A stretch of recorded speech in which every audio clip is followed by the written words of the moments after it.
You may be seated.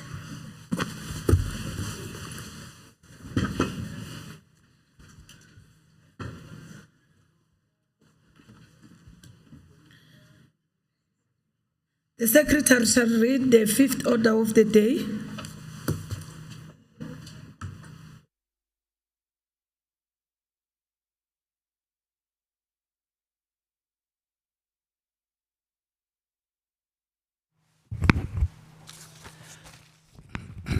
Order number 5, Policy and Budget Speech on Vote 11, Department of Culture, Sports and Recreation.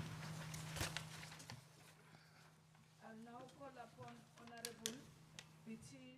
Shongwe to deliver.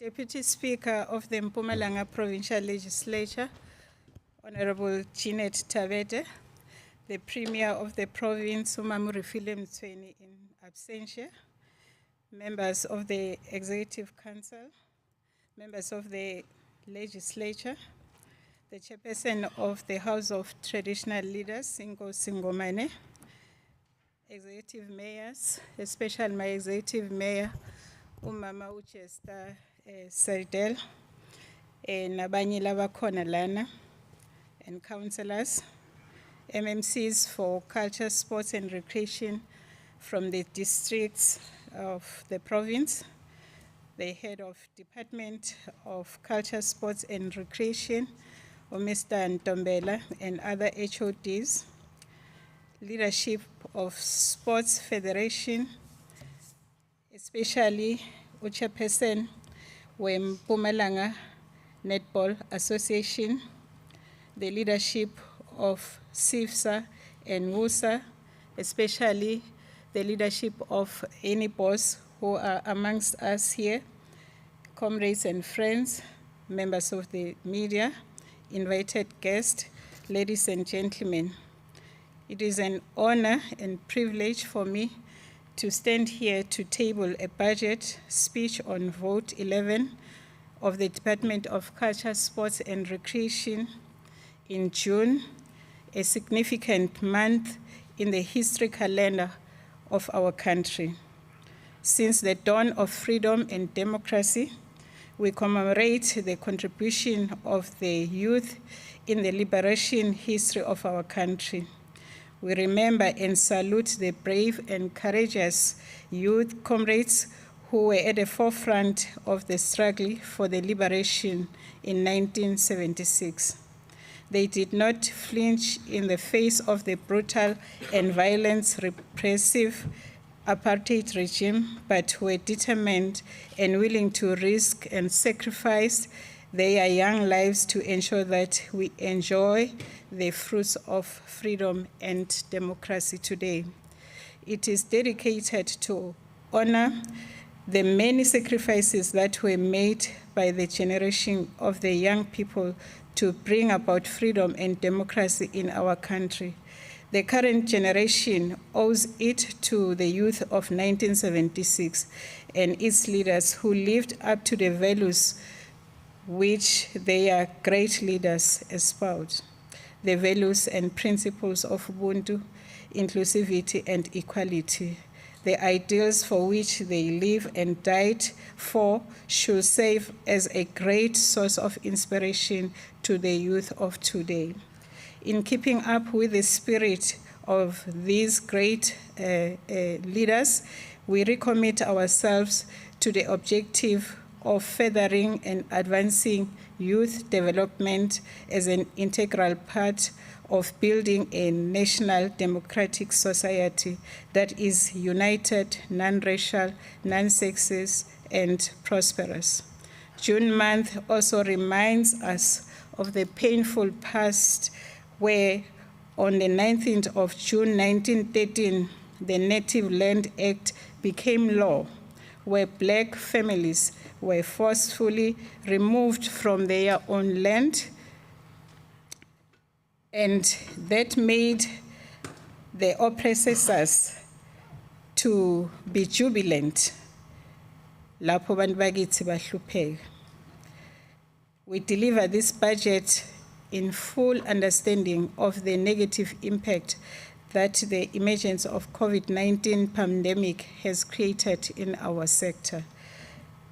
It has plunged the entire world, taking a toll on economic activities and people's ways of living. As government, we must seize this moment of hope and courage displayed by the masses of our people and rebuilding from the devastation brought by the pandemic. We believe, Honorable Deputy Speaker, that as we move out of this dark cloud, a bright future lies ahead for our province and its people. The Honorable Premier, in her State of the Province address, reminded us that even though we are facing steep and daunting challenges, we must not lose hope, but be optimistic that one day we shall overcome. Madam Deputy Speaker, I'm inspired by the words of former President Thabo Mbeki when he said, "Gloom, despondency has never defeated adversity. Trying times need courage and resilience. Our strength as a people is not tested during the best of times. As we said before, we should never become despondent because the weather is bad, nor should we turn triumphalist because the sun shines." Madam Deputy Speaker, there is a remarkable progress made under this democratic government through its service delivery programs that strive to reduce inequality, poverty, and unemployment. Honorable Deputy Speaker, in the past week, I attended an imbizo in Nkomazi on gender-based violence and femicide. It was heartbreaking to listen to ordinary citizens raising serious points of dissatisfaction to our justice system. The latest events of abuse against women, children, and vulnerable groups within our communities leaves much to be desired. We have just witnessed the brutal killings of Hilary Gadi, Buntle Mashiane, and Mazibuko sisters here in Ehlanzeni, which is regarded now as an epicenter of gender-based violence and femicide. At the same time, I want to correct the earlier statement that we made in this House about the funeral of Buntle. She will be buried tomorrow instead of Saturday. Those who are available can attend that funeral. I want to thank the Honorable Premier for her commitment to fight against gender-based violence and femicide. I also want to commend the swift response by the police in arresting the perpetrators of these barbaric acts. How can we sleep peacefully when this scourge is becoming the order of the day here in our province, especially here in Ehlanzeni? It is for this reason that we are making a clarion call to all artists, poets, writers to compose songs, theatrical productions, and documentaries dealing with gender-based violence in order to raise awareness about this scourge, which is at a high rate. Allow me to commend and appreciate one of our artists, our daughter of Ehlanzeni by the name of Princess Indlovukazi, who has recently composed a song about gender-based violence titled Nyanzaleyo, meaning that asihlabeni inyanzeleyo uma sibona kuhlukunyedwa kubulawa futhi bantwana nabomake emphakathini yakithi. Honorable Deputy Speaker, our past continues to hang over us like a spectre haunting our present. Let me join the millions of voices and condemn incidents of racism that continue to take place, especially in universities, schools, and farms, that undermines the spirit of reconciliation, nation building, and social cohesion as embedded and protected by our Constitution. We cannot rest while this other pandemic is not totally defeated. We need to continue to fight side by side so that we make sure that it is uprooted. An activist by the name of James Baldwin once said, "Not everything that is faced can be changed, but nothing can be changed until it is faced."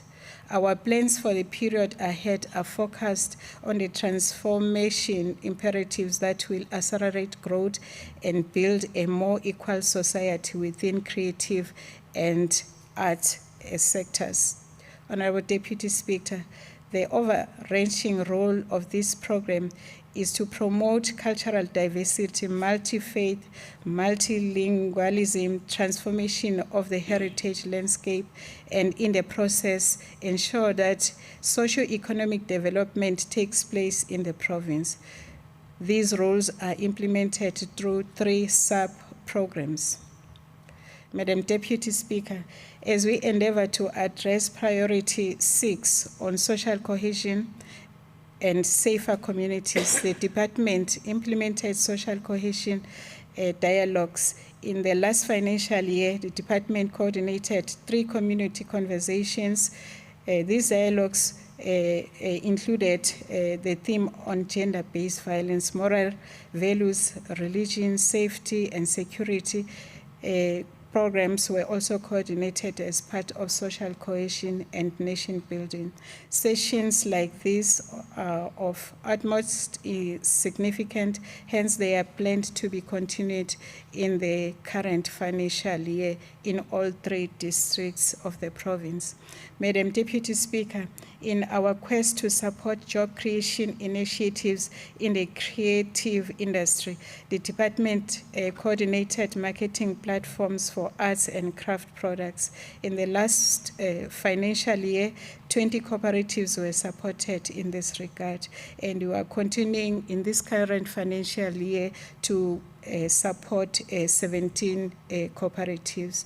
In the last financial year, 2 anchor events were supported to promote cultural diversity and to enhance cultural tourism.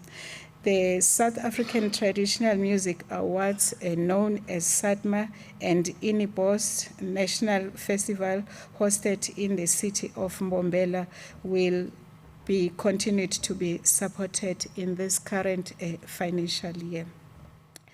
As we are mandated to advance social integration, we will bid from the success of the Mpumalanga Cultural Experience, the 5th edition, that was hosted in the last financial year, with pillars such as comedy, music, choral, tradition, soul session, and the Gospel Awards. We know that Amakosi has raised a concern during the president's visit that we need to work together with them, and we want to recommit ourselves that indeed we are working with them. We're still going to sit down and see how best we can coordinate the programs that link to Amakosi in the implementation of the cultural experience. We have learned lessons where many of our artists protested in terms of the 90-10 principle that we are implementing in the department in terms of the procurement. We want to say, as we implement the cultural experience, we will look at that it is translated even in the budget, that the 90 to 10% principle must be seen to be implemented, and we are committing ourselves to correct that. The department commits itself in recognizing and supporting the creative workers. The department partnered with Malumbi Foundation in the art of Legends program that seek to honor and celebrate legends in this sector. Among the legends that we have honored up to so far include the late Ray Phiri, Dr. Kubudla Malinzisa, Dr. Esther Mahlangu, Dr. Rebecca Malupi, Vusi Mahlasela, Sam Zima, Masibuyele Jehovah, and Josie Twala. The department will continue in its endeavor to identify others and to honor more legends in this current financial year.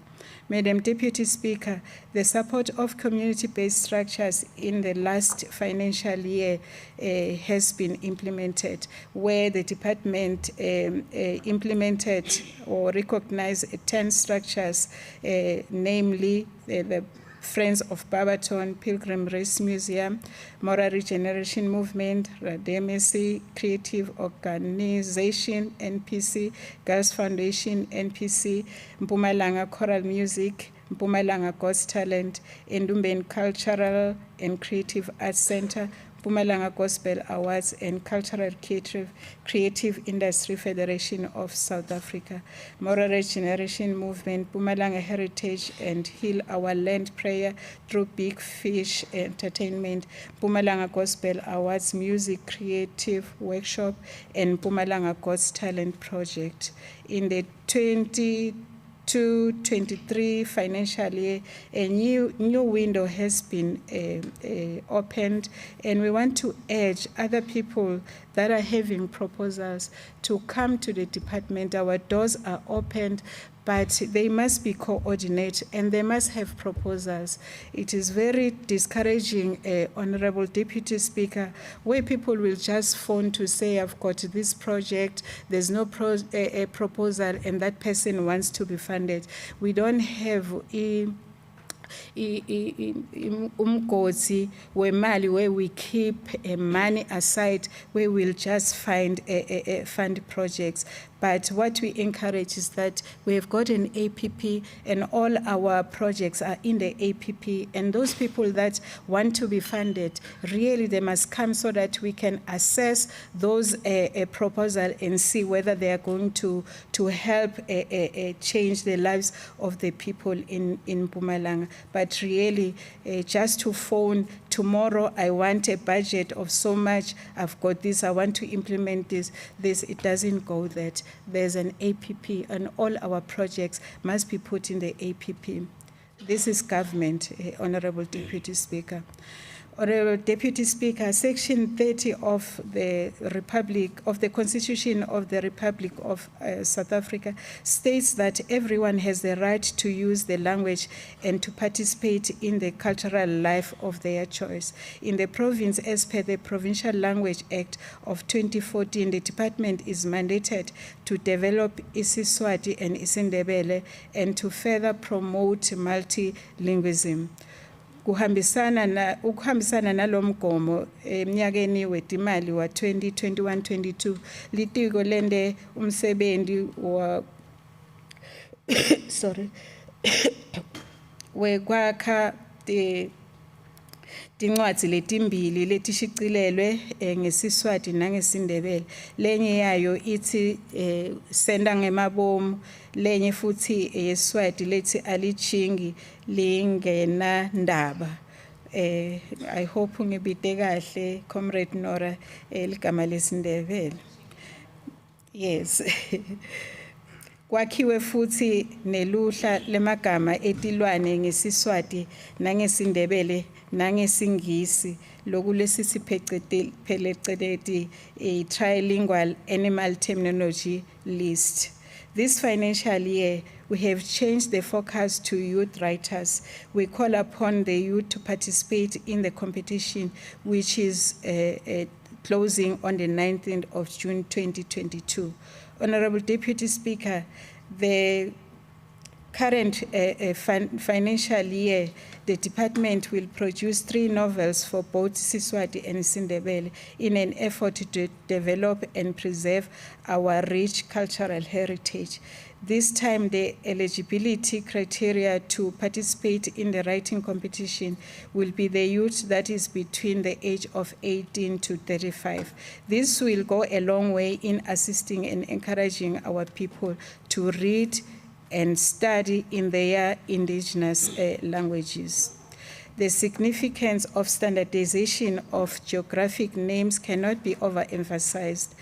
It impacts directly on the identity and fiber of our people, which were previously lost to Eurocentric names used in our geographical space. We note with concern that in the entire continent of Africa, our country is the only one literally with Eurocentric names amongst all African countries. Thus, we lose our identity in the process. We cannot continue to take this for granted, and it must be changed. Honorable Deputy Speaker, despite these challenges, Mpumalanga is a proud pioneer in the process of standardization countrywide. I will not leave this platform without re-emphasizing that since the year 2000 to date, the province has managed to standardize 276 geographical features. In the last financial year, 14 names, mainly from Tembisile, Hani, Dr. J.S. Moroka municipalities, respectively, were approved and gazetted by the National Geographic and Names Council. I think the chairperson is here, Umama Udaina Pule, and we really commend them for the good work that they have done up to so far. In this regard, we wish to appreciate and commend that committee, but we still challenge them to do more, as we still experience that there are still names that are outstanding that needs to be changed. One of them was Dahakral, which was identified by Honorable Mashilo. Dahakral, you can even interpret it, and it is in Afrikaans and it needs to be changed. Over the past 2 years, the tourism, hospitality, and entertainment sectors worldwide experienced a serious negative impact due to the COVID-19 pandemic. In the current financial year, the number of visitors at our museum had drastically dropped to under 8,000 visitors from the previous trends of approximately 40,000 annually. To rebuild this sector, it requires much effort and innovative initiatives. We will continue to build on the ICT initiatives at our museum, as well as the ongoing revitalization programs of our facilities. Honorable Deputy Speaker, let me report that in 2023, our iconic museum town of Pilgrim's Rest will be welcoming gold penning participants from across the globe, as we'll be hosting the World Gold Penning Championships. As a build-up to the 2023 event, South Africa, as the hosting member country, will be sending a team to Złotowicz in Poland to participate in the World Gold Penning Championship in 2022. Amongst other responsibilities will be to present a South African night event. This will be done as an effort to galvanize support for our upcoming event and market the beautiful province of Mpumalanga. Honorable Deputy Speaker, the department is a custodian of heritage resources of the province. Our 350 heritage sites were inherited as provincial sites with promulgation of the National Heritage Resources Act 25 of 1999. The Act requires that we assess the significance of these sites and all other unregistered sites so that they may enjoy protection and be made accessible to the public. We will continue to support the work of Provincial Heritage Resource Authority and South Africa Heritage Resource Agency. In 2022-23 financial year, Honorable Deputy Speaker, we will be finalizing an agreement with a School of Heritage from the University of Witwatersrand. This will see the assessment of this heritage resource as part of heritage studies fieldwork. The program will also include the investigation of best possible to present these resources as tourism attraction sites. Madam Deputy Speaker, as part of the transformation of heritage landscape, the department, in partnership with the National Heritage Council, is finalizing the feasibility studies for the development of 1986 Lawfeld massacre in the city of Mbombela and Solumkhize legacy sites in Mkondo local municipality. We will continue to appreciate the heroes and heroines of the struggle in support of the Department of Sports, Culture and Recreation's initiative of the Resistance Liberation Heritage Route programs. Honorable Deputy Speaker, scholars refer to library as gateways to knowledge and culture, as they play a fundamental role in society. The resources and services they offer create opportunities for learning, support, literacy, and education, and to help to shape new ideas and perspectives that are central to a creative and innovative society. To redress the imbalances of the past and to provide equal opportunities, the department has provided access to library services. In 2021-22 financial year, the department constructed 2 new libraries facilities in Komazi local municipality, Gamatsamo, and Steve Tshwete local municipality, Newtown, which are recorded as work in progress and are planned to be completed in this financial year. Honorable Deputy Speaker, as we strive to increase access to public libraries to many of our communities, we have planned to construct 5 additional new library facilities in this current financial year. These facilities will be initiated at Mkondo Municipality, Etandukukanya, Tembisile, local municipality, Wamhlanga, Msugaligwa, Nkomazi, Louisville, and Dr. J.S. Moroka, Emamtlake. It is important to make sure that the existing library facilities and services are conducive and meet the norms and standards that are expected. In the last financial year, we have provided maintenance to 6 library facilities. In this current financial year, 6 more libraries will be maintained at Mchindi, Simile, Sekunda, Grootvlei, Libangeni, and Maputla libraries. 1 library facility will be upgraded at Kasim Park in Msugaligwa local municipality. This will bring the total infrastructure of investment to 51 million in this current financial year. The provision of library management system for all the 117 public libraries in the province has gained significant momentum. This new library management system enables libraries to do cataloging, classification, book circulation, interlibrary loans, registration, management of administration and patrons, as well as retrieving reports. Honorable Deputy Speaker, the challenge that we are facing as a department with regards to our libraries is vandalism, because we build and after some time you find that they are being vandalized, and at some point some of them being burned. The department has therefore identified a need to install electronic security gadgets such as closed circuit television cameras, CCTVs and alarm systems in line with the modern technology and the 4th industrial revolution. The phase-in rollout of the installation of these cameras has commenced. We call upon communities to take pride and protect these facilities.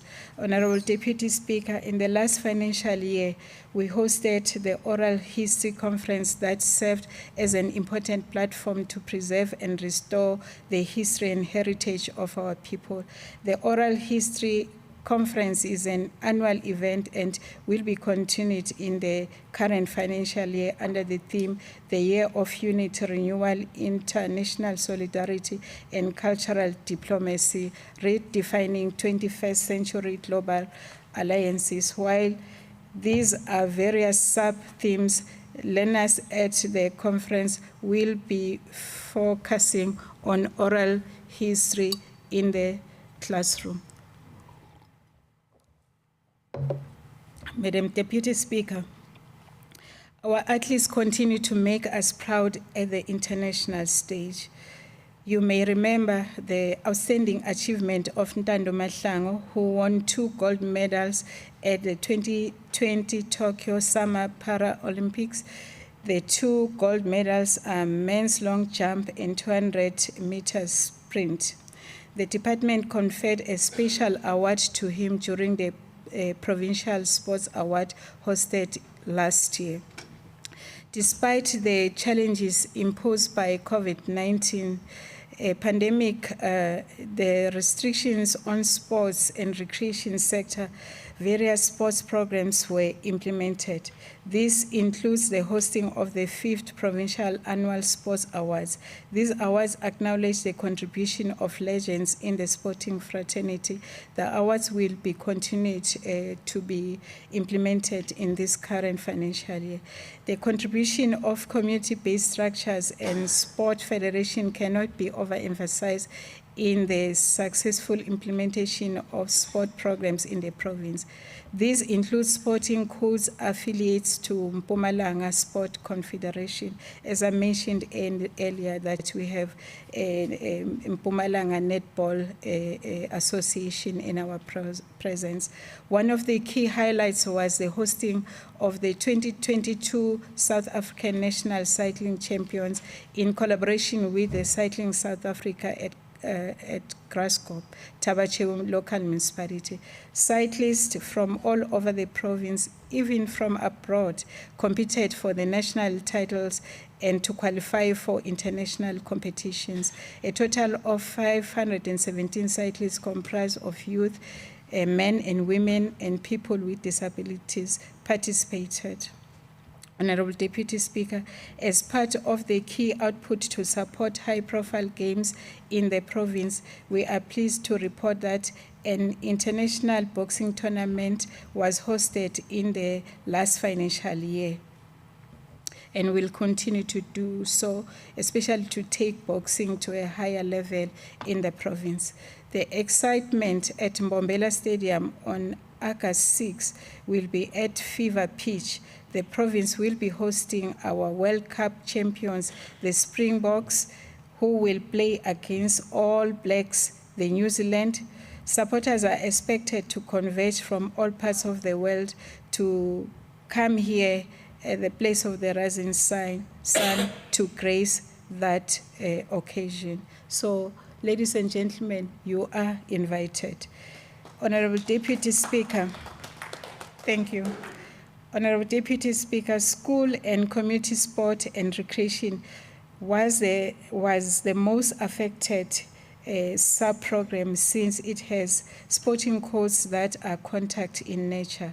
However, the department remained resolute in its support to the promotion of sport by providing sports equipment to 177 schools, hubs, and clubs in the last financial year and will continue to do so in the current financial year. Honorable Deputy Speaker, the department was also able to develop and nurture talents of learners in sports by providing them with opportunities to participate in school sports sessions. Despite the shifting of calendar days in the last financial year, all the sports season games were hosted as planned. Honorable Deputy Speaker, we also appreciated the support that we received from National Department of Sports, Arts and Culture in the last financial year. A school sports multipurpose combo court was handed over to Memezile High School in Sabi by the National Minister of Sports, Arts and Culture. The facility caters for 5-a-side soccer, basketball, netball and volleyball. We also appreciate the upgrade of Siya Tutuga Stadium by Emakhazen local municipality through the municipal infrastructure grant from the National Department of Sports, Arts and Culture to the value of 11 million. The facility is equipped with an artificial soccer pitch, 3 new sports combo courts and a community outdoor gym. We also appreciate the upgrade of Kwamhlanga Stadium by the Tembisile local municipality through the same grant to the value of 17 million. And this stadium will be opened this month by the Premier, I'm sure on the 16th of June, as we'll be holding the June 16 in the very same stadium. It's a complete new stadium. Madam Deputy Speaker, the role of the private sector in the development of sport is highly appreciated. MultiChoice and SuperSport donated 2 sports combo courts to Sedebeng and Boikutsong primary schools in Bushbuckridge, respectively. The department is also pleased to announce that South Africa was awarded an opportunity to host the 2023 Netball World Cup, which will take place in the Western Cape. But here as a province, we're going to launch very soon the Netball Friday in the next few weeks to come as a build-up to that event. Honorable Deputy Speaker and members, it remains our task to remake out of our fractured past a more socially and economically inclusive society that is proud of all its cultural expressions and a people that act together to enable the birth of a new culture and create a new form of engagement towards greater unity. Honorable Deputy Speaker, it is important to recognize that there are many challenges ahead. We must also celebrate the positive outcomes that we have achieved during this difficult time. We have achieved much in the past years in a very difficult climate, but there is more to do ahead, more to build, more to put right, more to learn, more to implement in the future. And we are mindful of the fact that this cannot be possible if we do not act and work together as a people. Indeed, it is time for a bold vision of our future as set out in the National Development Plan 2030. It is time for action and implementation. It is time to move our province forward to the next stage of our history journey to more rapid growth, jobs and development. Time to leave behind poverty, joblessness and inequalities. This budget seeks to lay a foundation to give a blueprint to steer the province in the field of arts and culture to greater heights. As I conclude, Madam Speaker, let me express my gratitude to the ruling party, the African National Congress, led by Comrade Mandla, who is amongst us here as the MEC, for entrusting me with the responsibility to lead the Department of Culture, Sports and Recreation in the province. I wish also to extend my words of appreciation to the Premier, Honorable Mama Refilwe Mtsweni, for her continuous guidance as we implement the mandate on nation building and social cohesion. Let me also thank the Portfolio Committee on Education, Culture, Sports and Recreation under the stewardship of Honorable Kilian Mashiro for their support and oversight. My appreciation also goes to the Head of Department, Mr. Godfrey Ntombela, as well as the management and the entire staff for their continuous support. Lastly, I want to thank my family, especially my daughter, my only child and my only daughter and only granddaughter for their continued support, as well as Bukos Bagashongwe ngokungisekela ngaso sonke isikhathi ngingakhohlwa libandla nebafundisi kuhamba phambili uNkulunkulu lengimkhonzako.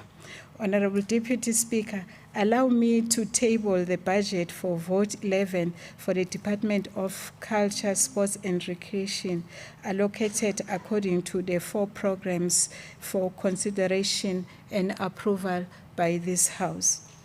Program 1, Administration, 105,570,000. Program 2, Cultural Affairs, 114,751,000. Program 3, Library and Archive Services, 225,750,000. Program 4, Sports and Recreation, 158,070,000. In total, Honorable Deputy Speaker, let me request the House to approve and pass the budget of 604,141,000 in order to allow us as a department to implement our programs. I thank you. Thank you, Honorable MEC, for the well-delivered policy budget speech. The Secretary shall read the 6th order of the day. Order number 6, consideration of a report of the Portfolio Committee on Education, Culture, Sports and Recreation on vote 11, Department of Culture, Sports and Recreation. I'll now call upon the chairperson of the Portfolio Committee on Education, Culture, Sports and Recreation, Honorable GP Mashiko, to table the report. Honorable Deputy Speaker, ke ema mo pele ga ntlo e hlomphegago ke kgopela ntlo gore e amogele budget ya lefapha la Culture, Sports and Recreation e lego 604,141 million for kamogelo le go e amogela. I'm informed that there is no debate on this report. Now the question before the House is whether we agree to adopt the motion, the report as tabled by Honorable GP Mashiko. Agreed to? Agreed. The Secretary shall read the 7th order of the day. Order number 7, policy and budget speech on vote 7, Department of Education. I'll now call upon the MEC for Education, Honorable B.A. Majuba, to table the policy and budget speech.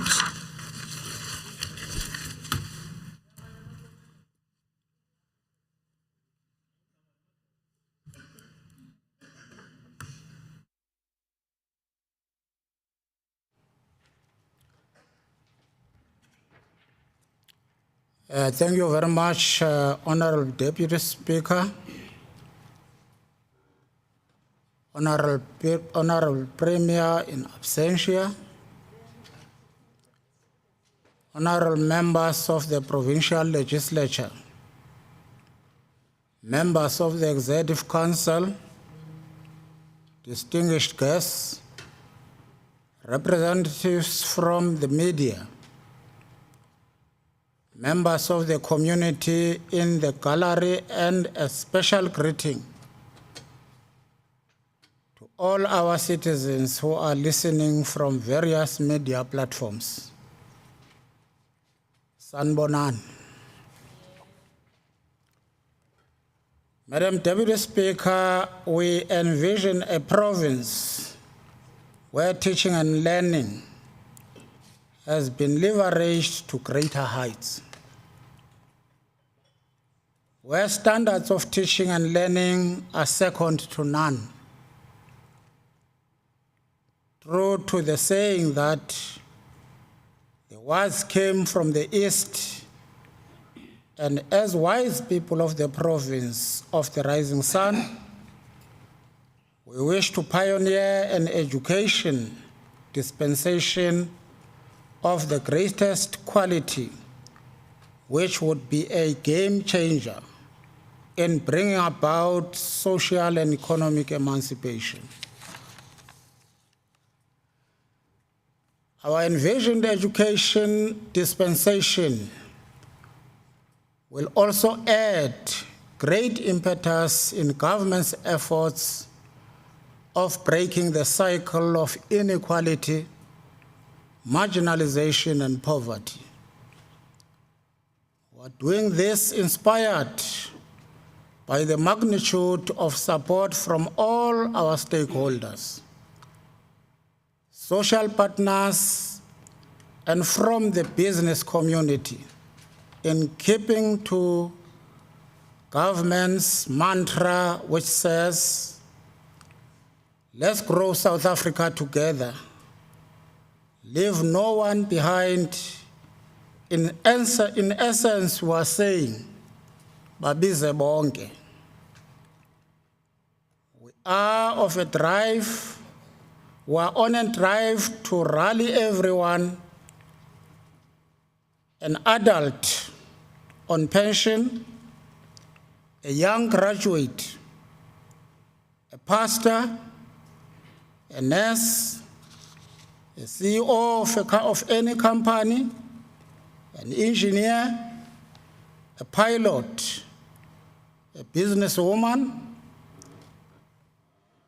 a soccer player, a medical doctor, a unionist, a mine worker, a police officer, a religious leader, traditional healer, an inmate, and a street vendor. This is a social call to all, as in the words of Karl Marx, open quote, if we have chosen the position in life in which we can, most of all, work for mankind, no burdens can bow us down, because they are sacrifices for the benefit of all. Close quote. This statement accentuates the power of working together in unison for a common purpose and common good. We only stand to succeed if we all hold hands and work together. Everyone in every institution is invited to actively partake in this journey, to reawaken the culture of teaching and learning in ways that have not been seen before.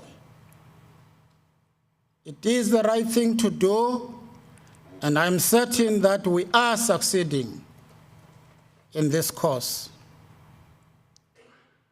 We are truly confident, Madam Deputy Speaker, that we are changing the landscape of teaching and learning in the province for the better, judging by the gains we are recording every day. Working together with our stakeholders, we overcame the devastating effects of the COVID-19 pandemic, reorganized schools to cover lost ground, operationalized new schools, launched the e-learning program, and successfully integrated the Early Childhood Development Program.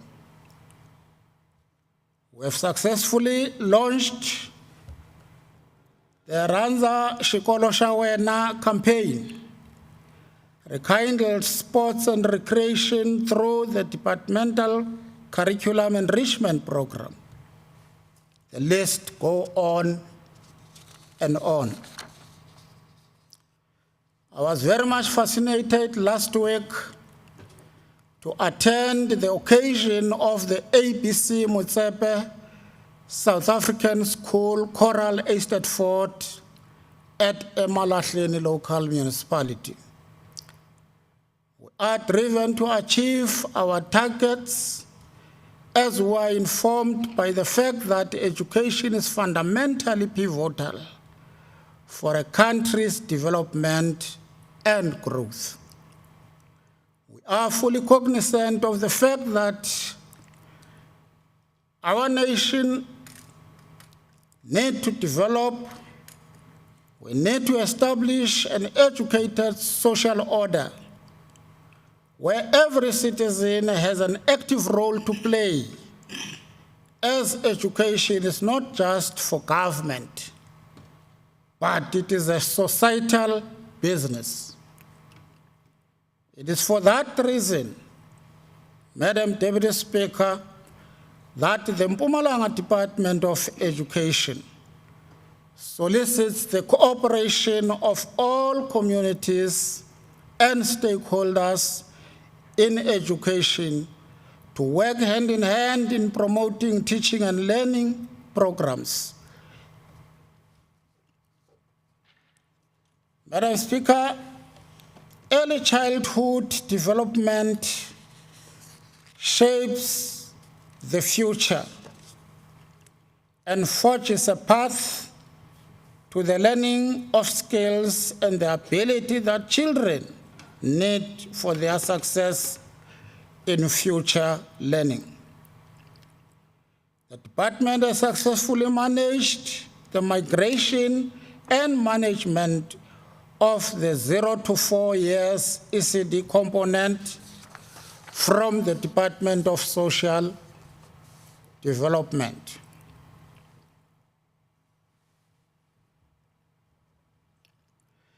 As of the 1st April 2022, the Department of Education has taken full responsibility and accountability for the learning and development of children in this age group. Currently, there are 58,000 children that are subsidized and are accessing ECD programs in 1,540 fully registered centers which comply with the norms and standards. I wish to take this opportunity to extend our sincere appreciation to the leadership of the Department of Social Development under the stewardship of MSc Njali for the level of professionalism and spirit of collaboration they applied during the transfer period. The department is on a drive to expand early childhood development and to improve the quality of programs on offer by ensuring that all 5-year-old children have access to quality early childhood development and care and are ready for primary school by 2025. This program has four sub-programs which are to provide specific public ordinary schools with the resources required for grade R. support grade R and early childhood development centers, provide training and ensure payment of stipends to pre-grade R practitioners, and to provide departmental services for the development of practitioners and educators and non-educators in grade R.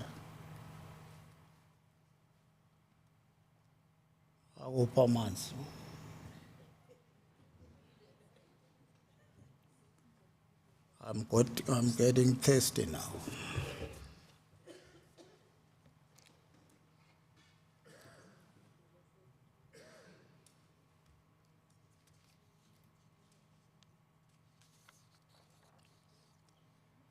There are 63,906 grade R learners that are registered in public schools within the province.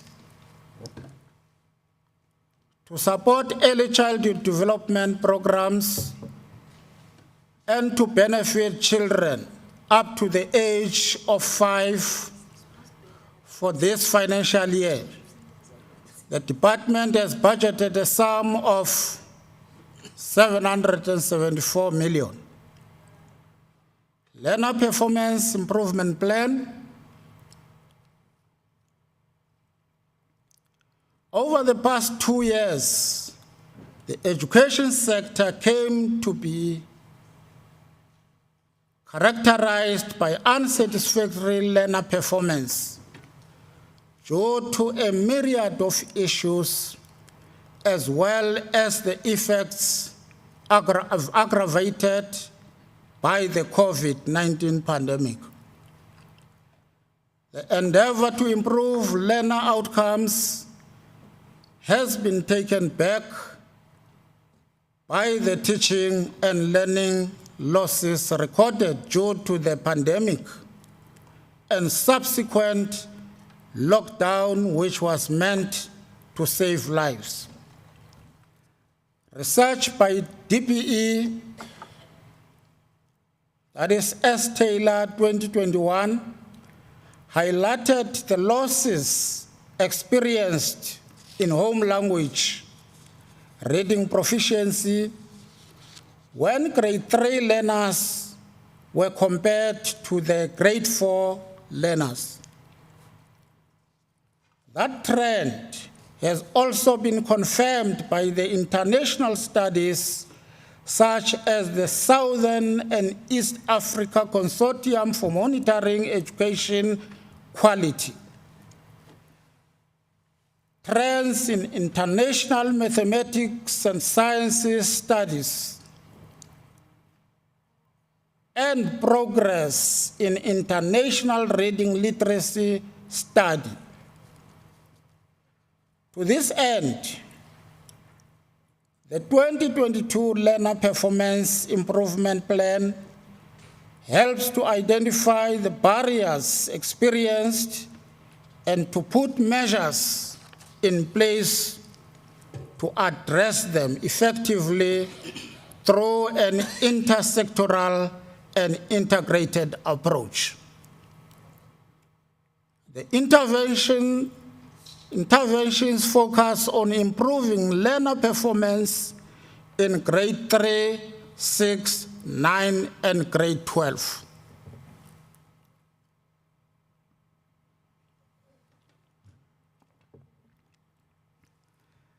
The department has categorized schools according to their performance for differentiated support to uplift those that are lagging behind with regards to learner attainment. The differentiated support will be determined through conducting whole school evaluation of primary and secondary schools. The outcome of this provides valuable information to direct the support accordingly. The department intends to improve the grade 12 results to 83%, and to ensure that 41% of the current cohort of grade 12s achieve bachelor pass requirements. Furthermore, the department intends to ensure that 60% of the current grade 12 learners pass mathematics and 33% pass physical science. This is very critical for the growth and development of our province.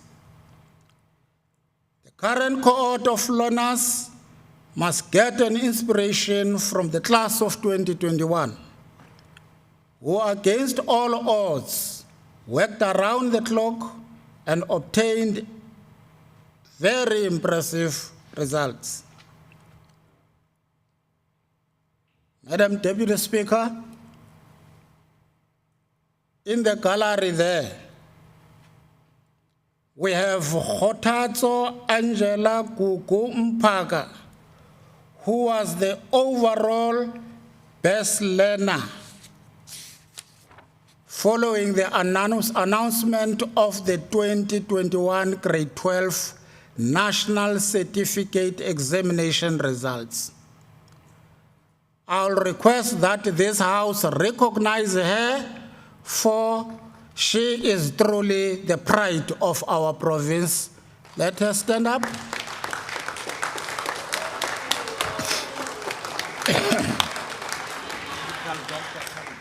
Thank you very much, Gugu. You have made us proud. Moreover, that we are coming from Kwamhlanga.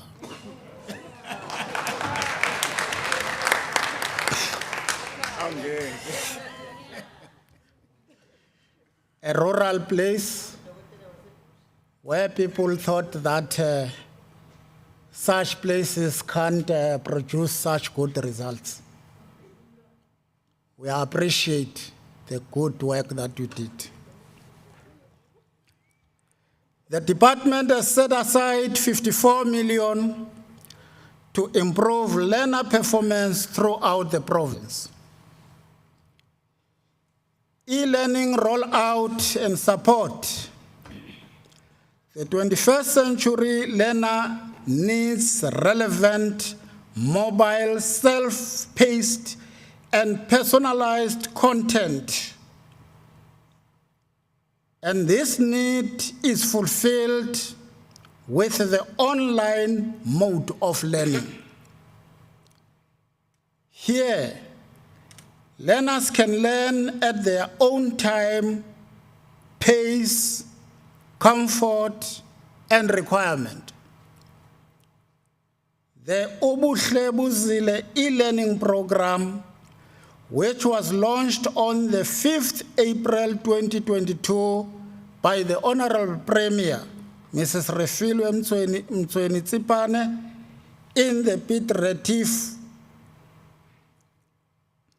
area, resonates well with the above quest and constitute part of the game changer we spoke about earlier on.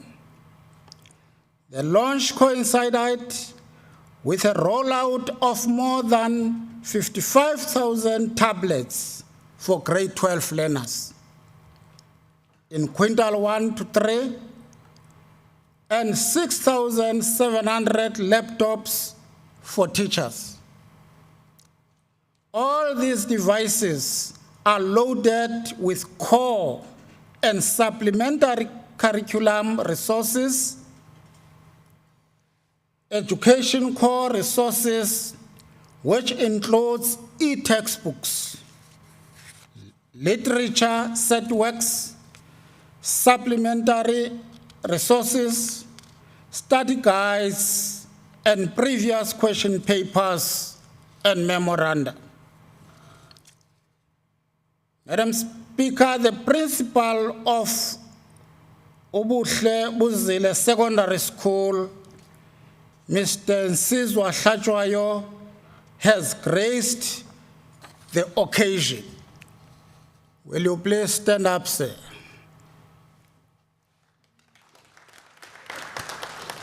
Thank you very much. We appreciate your presence.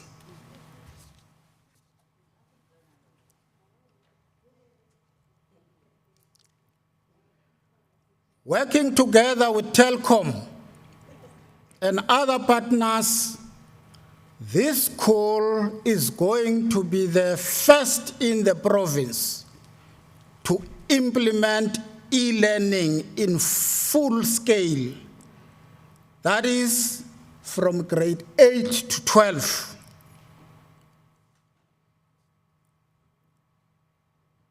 Also, I also present in the gallery, Madam Deputy Speaker, is the first recipient of the 55,000 tablets which were rolled out to grade 12 learners in the province.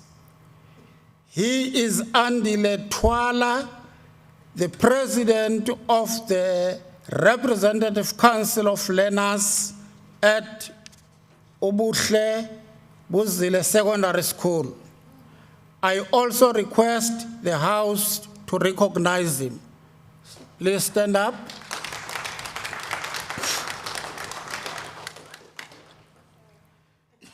The investment in e-learning aligns very well with the vision and mission of the department. Our target is to place a tablet in the hands of every learner.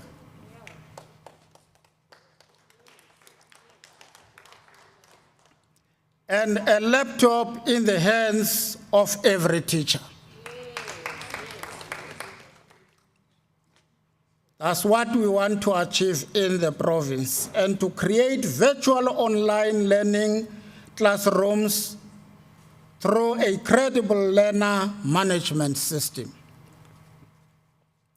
The fourth industrial revolution will have an impact in the near future on the skills program relevant to what the economy needs. And these would have to be in the fields such as artificial intelligence, coding, and robotics. Thus, the department would embark on extensive research to establish how it can improve its service and curriculum delivery aligned to the futuristic changing trajectory. The department will train teachers on e-learning, ICT integration, and on how to conduct virtual lessons for learners. An amount of 266 million has been allocated to pioneer this program in the current financial year.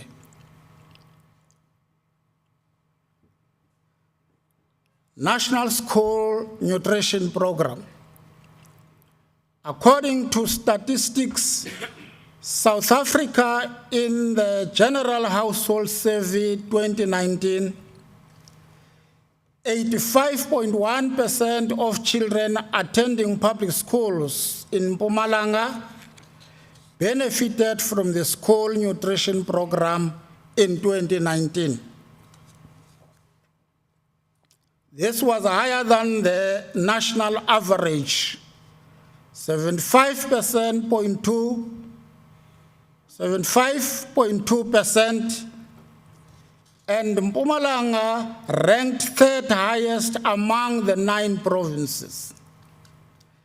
In the 2023 financial year, the department will continue to provide meals for 924,015 learners and has allocated 806 million towards the success of this program. When it comes to infrastructure, Madam Deputy Speaker, The department has a serious backlog in the improvement and delivery of school infrastructure, which may require billions and billions of rands to address. This backlog is worsened by a myriad of developments, some of which the department is working very hard to address. The unfavorable weather resulting in heavy storms has inflicted a lot of damage and havoc by destroying some of our school infrastructure. The constant break-ins in schools is a serious impediment in which we implore our communities to help us to curb as a matter of urgency. In the past 2 years, more than 200 schools have been broken into. Poor day-to-day maintenance of schools by school governing bodies is another hurdle that the department has to overcome. Community interference at times, unreasonable demands stall some of the projects. The department further instituted creative ways to work with the corporate sector, including our communities, to sustain, maintain, and improve school infrastructure within the province.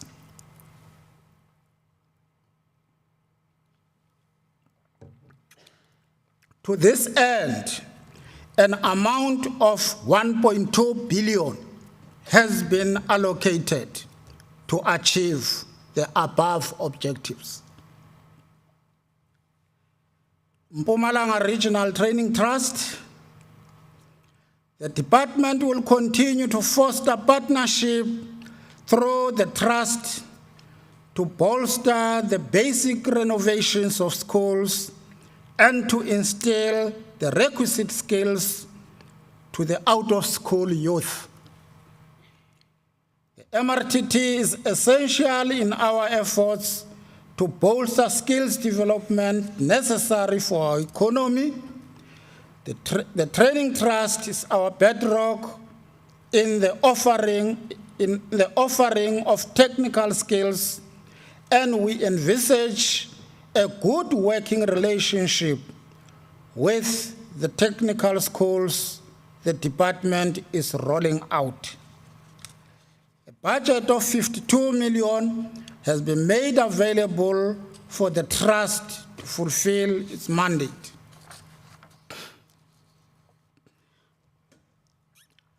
Ranja Xikolo xa wena campaign. The Mpumalanga Regional and Training Trust, as well as the Department of Justice and Correctional Services and SASOL, are amongst the key partners in the relaunched 2022 Ranja Xikolo xa wena, which seeks to resuscitate a sense of ownership and pride in parents, learners, and school communities. The department has already signed a memorandum of understanding with the Department of Justice and Correctional Services to utilize parolees to help with the cleaning of school surroundings, as well as the rehabilitation of broken school furniture. The Mpumalanga Regional Training Trust is also a partner in the utilization of technical students of the institution in the renovation of schools as part of their vocational training. The department also appreciates the involvement of other partners and the entire community of Mpumalanga in this campaign. We must not fold our arms until all our schools are clean, well painted, have planted trees, flowers, food gardens, and have broken windows and ceilings fixed. Human resource capacity. Madam Deputy Speaker, we fully concede that human resource provisioning and capacity constitute a fundamental pillar in our quest to deliver quality education. To this end, the department is providing training in numeracy, content, and methodology to 1,500 teachers, as well as 3,000 teachers in literacy, content, and methodology. The department advertised 1,104 school-based promotional posts in November 2021. These consisted of 265 principals' posts,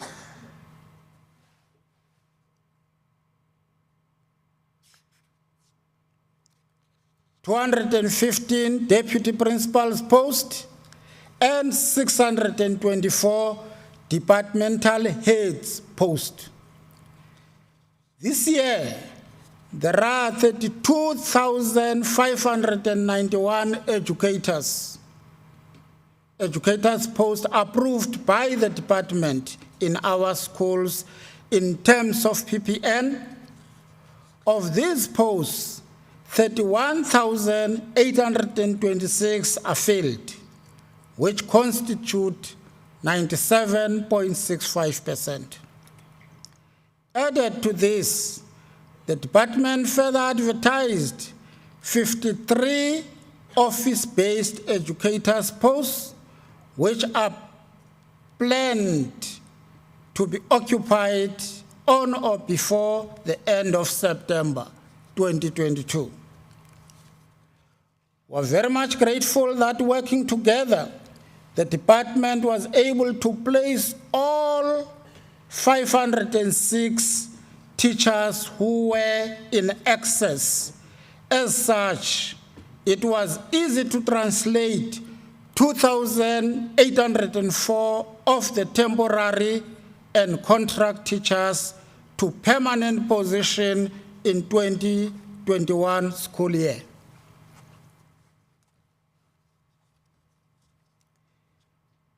The department further extended the contracts of ECD practitioners who are still furthering their studies. This is to enable them to complete their studies so that they can be translated into permanent teaching posts. To this end, there are 353 Grade R practitioners that have already been translated into RQV13 posts as of the 31st March 2022 within the province.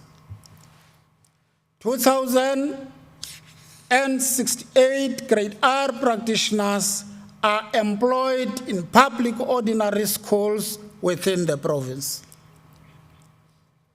There are 311 students who are currently furthering their studies in the Federal Republic of Russia. Given the developments in that space, the department saw it fit and befitting to increase their stipends from 4,000 to 5,000 per month. The department, working side by side with the Department of International Relations and Corporations, are closely monitoring the developments there.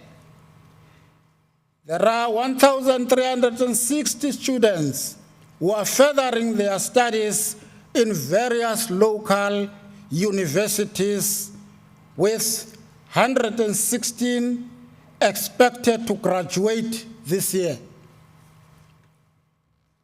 The department is doing everything humanly possible to ensure that these students are fully supported in keeping to the Mpumalanga human resource development imperatives. The department has allocated 50 million to retain, recruit, and capacitate the human resource within the province. Special schools. Madam Deputy Speaker, the department is pulling all stops to ensure that learners with special education needs are properly accommodated in our schools, and those that require moderate to high care and support are also catered for in the 18 special schools within the province.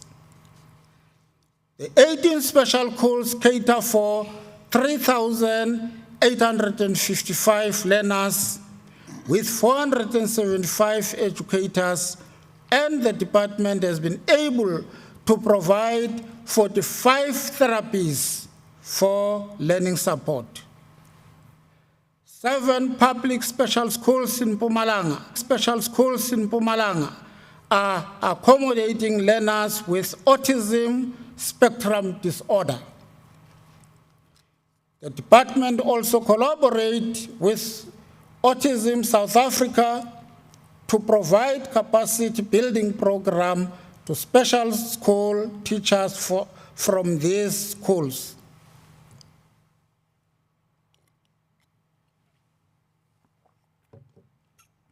Currently, there are 5 schools with units for deaf, catering for 426 learners.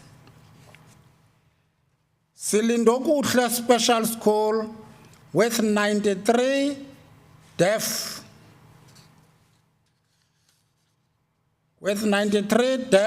and 37 blind learners, grade R to 7. Kamakuku Special School with 31 deaf learners, grade R to 7. Kosibetu Full Service School has an enrollment of 253, grade R to 12, and will present grade 12 for the first time this year. 3 of these schools provide for secondary school education, namely George Hofmeyer and Tokomola, which are child and youth care centers, and Bukosbe Full Service School. The other schools provide a curriculum which is 50% general stream and 50% skills-based. The department is finalizing planning and design in this financial year towards the construction of the School of the Deaf and Blind, which will be constructed at Emalahleni local municipality. The department has allocated 409 million for special schools. As I conclude, I wish to extend my revolutionary appreciation to the Honorable Premier, Mrs. Refilwe Mtsweni-Tsipane, for the support, guidance, and foresight provided when we needed it most. Equally, the members of the Executive Council, Portfolio Committee under the stewardship of Chairperson Mr. Mashiko, leadership of the education sector unions, Association of School Governing Bodies, members of the Quality Learning and Teaching Campaign, leaders of learner formations, have given us unprecedented support, and we really appreciate it. The business community is contributing and supporting the department in ways that have not been seen before. I sincerely extend gratitude to the business sector for their patriotic philanthropy in supporting educational programs and school infrastructural development.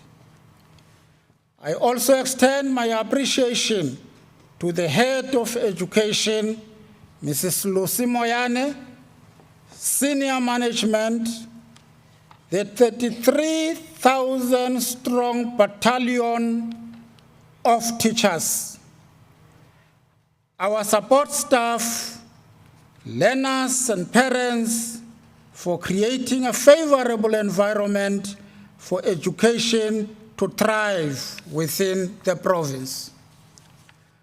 We remain indebted to the Fourth Estate, the media, and all other social partners for their insights and support. Siyabonga kakhulu. The bright lamp of flame for teaching and learning in Mpumalanga continues to elicit more light to the school communities of the place of the rising sun. The sun's rays are generating huge flames of knowledge for every learner and teacher to tap from. The night glitter of the stars twinkle messages of a promising future and hope with no despair. The rising sun illuminates the light of success and that of a better tomorrow. This lamp of learning in Mpumalanga refused to be obliterated by the strain imposed on it by the ravaging COVID-19 pandemic and all other impediments.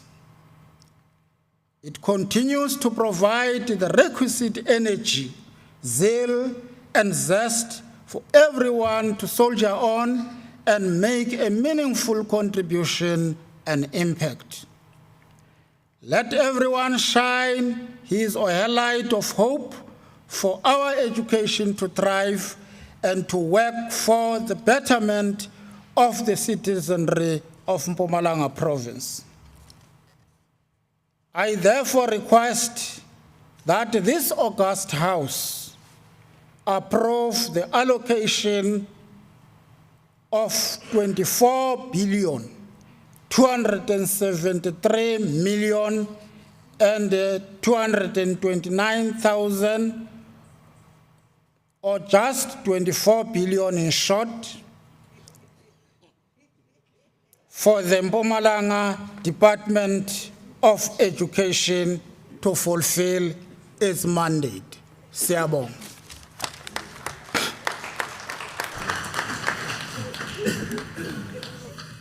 Thank you, Honorable Majuba, for well-delivered policy and budget speech. The Secretary shall read the 8th order of the day.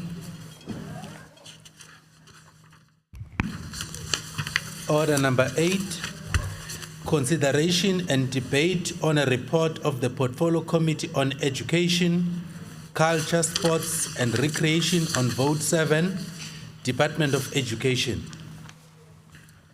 I'll now call upon the Chairperson of the Portfolio Committee on Education, Culture, Sports and Recreation, Honorable GP Mashiko, to table the report. Honorable Deputy Speaker, I rise on behalf of the Portfolio Committee on Education, Culture, Sports and Recreation to request the August House to consider and approve the policy budget vote of the Department of Education at 24,273,229,000. Thank you. I have a speakers list in front of me. The first speaker, it's Honorable MT Makaringa. 8 minutes.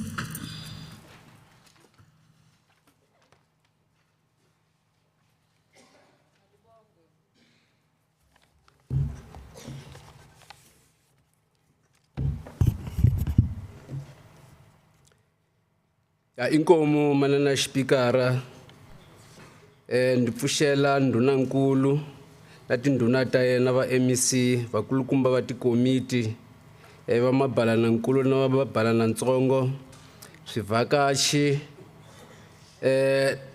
na mukhomi wa tavusi bava Mlombo ka yindlo leyi with the spirit of national democratic revolution na mpfuxela. As I start, I wish to quote Comrade O.R. Tambo, where he said, "The fight for freedom must go on until it is won, until our country is free and happy and peaceful.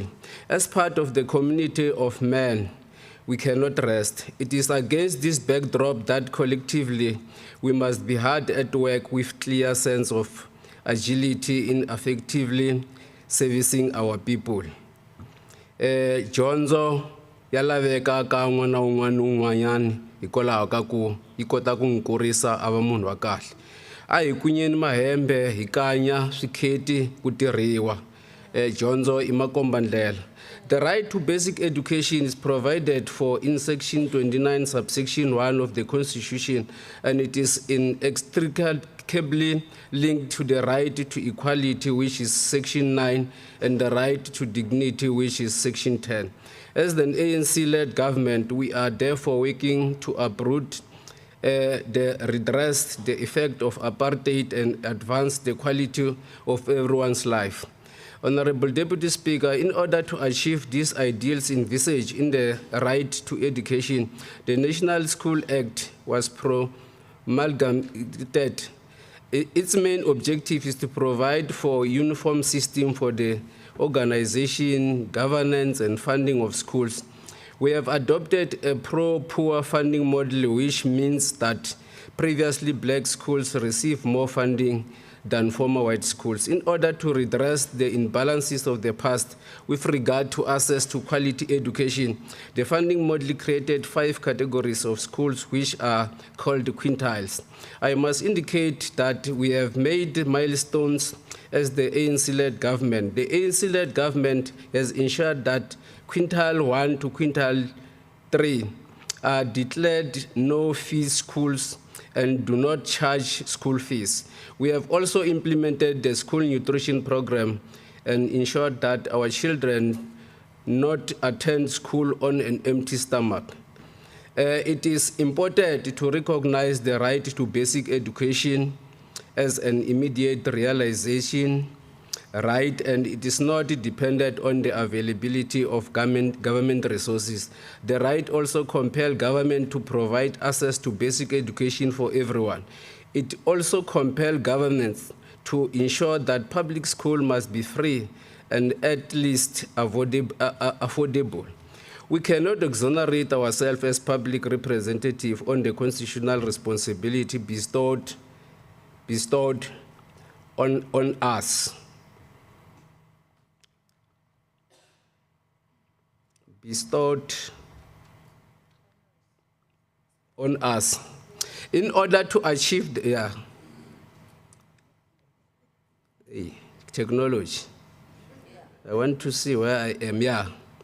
It is important to recognize the right to basic education as immediately realized right and is not dependent on the availability of government resources. The budget vote is necessary because education is very critical in one's life. It is key to success and to have many opportunities in life. The Deputy Speaker, this department has a enormous responsibility while it has a constitutional obligation to provide accessible and quality education. It also has an obligation to deal with school infrastructure as the MEC was indicating that we have got a backlog. The department is also entrusted with a responsibility to deal with dilapidated infrastructure, and without the provision of resources, it will be impossible to achieve its mission. Most of the dilapidated school infrastructure are with black communities. There are schools like Daniel Primary School in Bushbuckridge, where learners have to flock to better schools with modern classrooms. A far worse situation is Slukan Primary School in Shantia, where the community banned the school a month ago with a hope that government will build a new one. While we acknowledge that the said school was the worst in the whole of Bushbuckridge, if not the whole country, we seriously condemn such act of vandalism. This type of schools are there is a need to urgently attend to them. The program runs a xikolo xa wena laha vaaki va nga suka va yima ku basisa na ku lulamisa swikolo swa vona ha swi khensa ku nga ri hi ku ona. Many political opportunists would argue that we must never make reference to our history as a nation. My question to them is, what necessitates us to talk about the present when history doesn't matter? Clearly, they turn a blind eye that we are dealing with an orchestration of apartheid which deliberately places certain population groups to a subservient position in society. All is not lost. We have turned the tide and will continue to do. Honorable Speaker, we are gradually, surely marching to our desired destination. Deputy Speaker, in order for the department to deal with the issue of teacher-learner ratio, which is mostly prevalent in previous disadvantaged schools, it must, on the interim, procure mobile classroom. I can unapologetically state without any shadow or doubt that some of the overcrowding in our schools suggests that parents cannot afford quintiles 4 and 5 schools, which makes sense because our people did not put themselves in the position they are in. Other learners are moved to other schools because they are running away from poor infrastructure and their nearest schools. It is effects of a long repressive regime. The Honorable Deputy Speaker will ultimately turn the tide as we construct new schools to ensure that learners are well catered for and we deal with overcrowding. The budget vote is critical. It is our priority as an ANC. The President Mandela once said, our human compassion binds us one to the other, not in pity of patronizing, but the human beings who have learned how to turn our common sufferings into hope for the future. Mali leyi MEC anga ivula la ya 24 billion 273 million 229,000 ayilava itatirha mana na xipikara dyondzo ayilumi ku ja hi ku engeta ndza khensa ndinotenda. I thank you. Thank you, Honorable Makarina. The next speaker is Honorable Nyembe.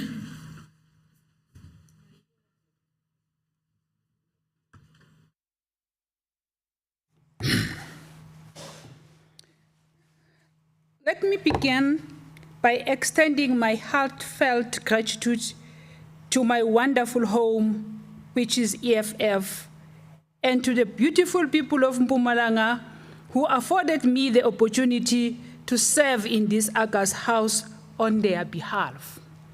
Sanbonan. Honorable Deputy Speaker, our budget fails to indicate detailed plans that aim to address the school infrastructural challenges in ensuring access, redress, and conducive teaching and learning environment. We still have schools that are built with material that are health hazardous. We have unsafe structures as well as unsafe school without fence. Prioritizing anything that has to do with tendering poor planning, and funding activities outside the scope of the Department of Basic Education, the MRTT, is another form of looting that compromises the basic needs of education, which is textbooks and furniture. While appreciating the initiative of issuing tablets to grade 12 learners, they do not impact positively on learning, giving a number of challenges which undermines the value for money, since there is no troubleshooting and some has confusion of subjects and the department fails to provide working Wi-Fi at schools, knowing very well that most kids are poor. Worst of all, many schools has no electricity. The budget is also consumed by the displaced teachers, whereby the department is failing to resolve their issues or move them to other schools where they will be fruitful. Honorable Deputy Speaker, the Department of Education has confirmed that Matata Cedric Mashile's other company, named by Mahlakuri, was awarded a tender for the provision of school nutrition for the Leidenberg Tabachwewu boarding school without following due processes of competitive bidding. Matata Trading, which also got a tender for the provision of school nutrition in Bushbuck Ridge, owes SARS millions of rands. And as a result, it is not CSD compliant. And that means all Matata Trading invoices can't be paid. But Cedric Mashilo, the director of Matata, made arrangement with the department to pay Matata Trading invoices through another company called Blue Lion, belonging to him, which is not allowed by SARS. This means Cedric Matata Mashilo is dodging tax and nothing is happening to him for doing that. As to why or whether some officials from the department are involved in this crime is something for another day. Just the first week of the second school term. You may take a seat, Honorable Nyembe. Honorable Shongwe. Honorable Deputy Speaker, ngicabanga ukuthi ngathi ubita sibongo lesirong ngoba uthi Mashilo. Mashile. Ikanzi ufuna athi Mashile. Uthi Mashile. Manje ubhizi uthi Mashilo. Mashilo ngilolo sinaye. Ngiyabonga. Can you correct that, Honorable Nyembe? I never said that. I'm always saying Mashile. She is just trying to disturb us, not to me to continue with what I'm saying here.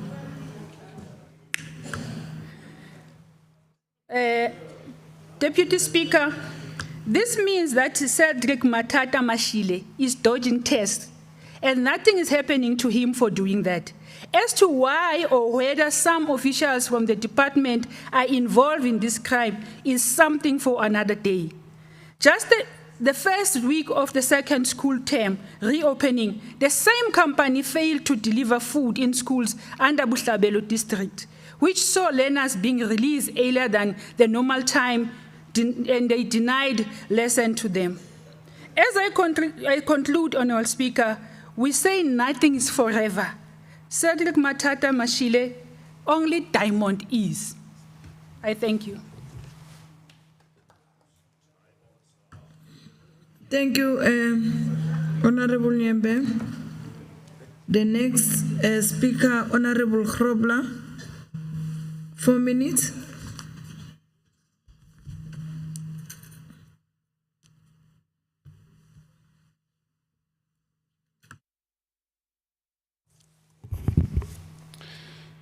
Thank you, Honourable Deputy Speaker. As I rise to debate on behalf of the Democratic Alliance for the Education Department, the budget as it was just tabled by the MEC, we would like to start off with a question to the MEC. And that is through you, Deputy Speaker. MEC, do you care? Do you care that quality education leads to opportunity? One which our children can use to end the triple challenges of inequality, poverty and unemployment, despite their circumstances of birth. Do you care that COVID caused so much damage to our children's education through the disruptions to their schooling over the last 2 years?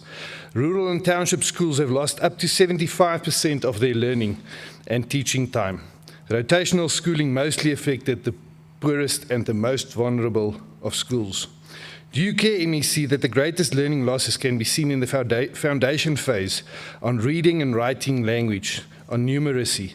Allowing these gaps to persist will widen the inequality gap between the haves and the have-nots, condemning the latter to a lifetime of poverty and unemployment.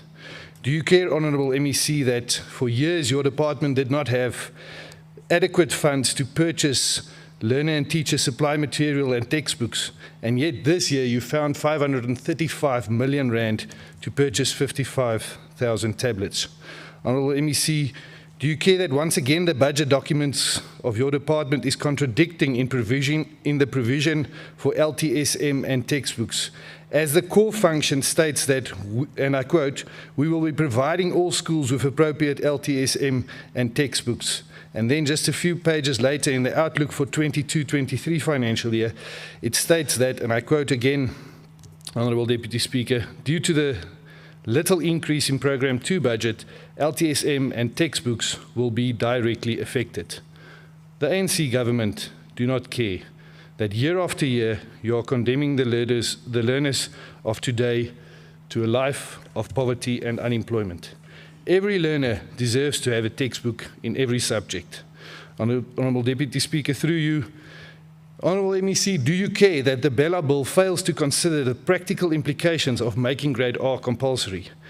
It takes the decision of final admission away from school governing bodies. It removes power over the school's language policy. It fails to consider the various concerns of homeschooling, and the bill is missing an opportunity to effectively regulate online and blended learning to alleviate the pressure on physical schooling. The DA believes that education is the foundation of opportunity. Where we govern, more children stay in school, infrastructure in schools is built and maintained despite budget cuts, and learners have textbooks.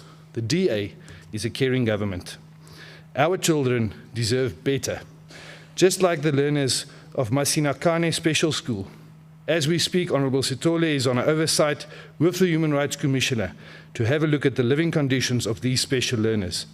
The DA is pleased to see that the School of Death has returned to the infrastructure plan and budget documents. We hope that this will become a reality for more than 15,000 learners who needs this specialized school desperately. Honourable MEC, it's very sad to note that the department has decided to reduce the budget of special schools once again. This is such an uncaring and thoughtless decision. MEC, do you care that school infrastructure budget has also been reduced, which means many projects will continue to be placed on hold and many will never see the light, such as the School of the Deaf. Mpumalanga's has been waiting for this one for 12 years. Honourable MEC, I end off by asking you, do you care?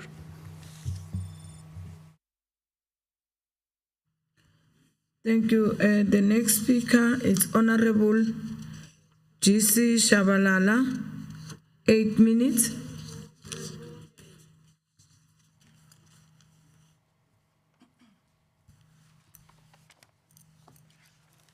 Thank you very much, Deputy Speaker. And let me take the opportunity to recognize your good self, the Deputy Speaker, the Chief Whip and the Deputy Chief Whip of the Majority Party, the Leader of Governance Business, the members of the Provincial Legislature, members of the Executive Council, distinguished guests, ladies and gentlemen, good afternoon, Sanibonani. Maybe as a point of departure, I must indicate that indeed, Honorable Grobler, our government is ensuring that everybody is going to school, hence our schools are overcrowded, unlike the previous apartheid government that was channeling our people to be guarding boys and kitchen girls.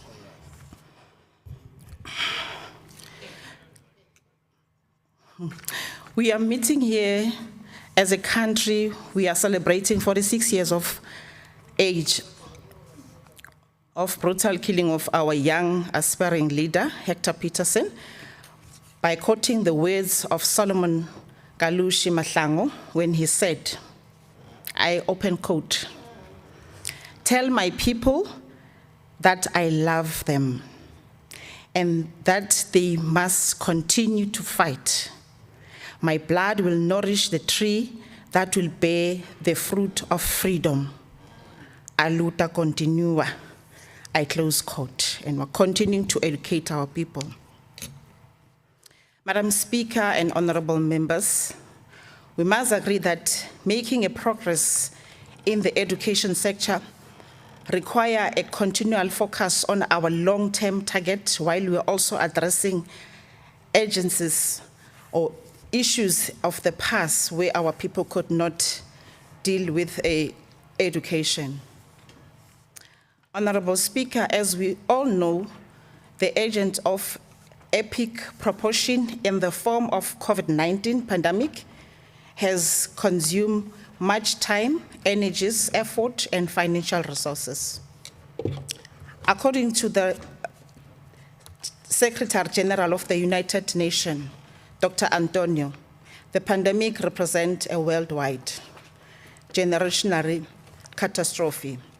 As children fall behind their learning and experience, the general trauma of the disruption take place.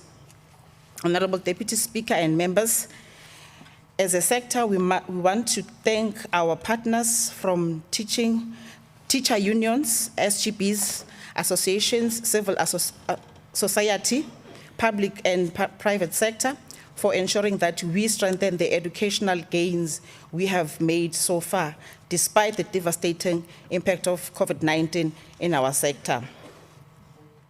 The sector has worked hard at minimizing the detrimental effects of pandemic while accepting that the damage done is so deep and recovery will take years.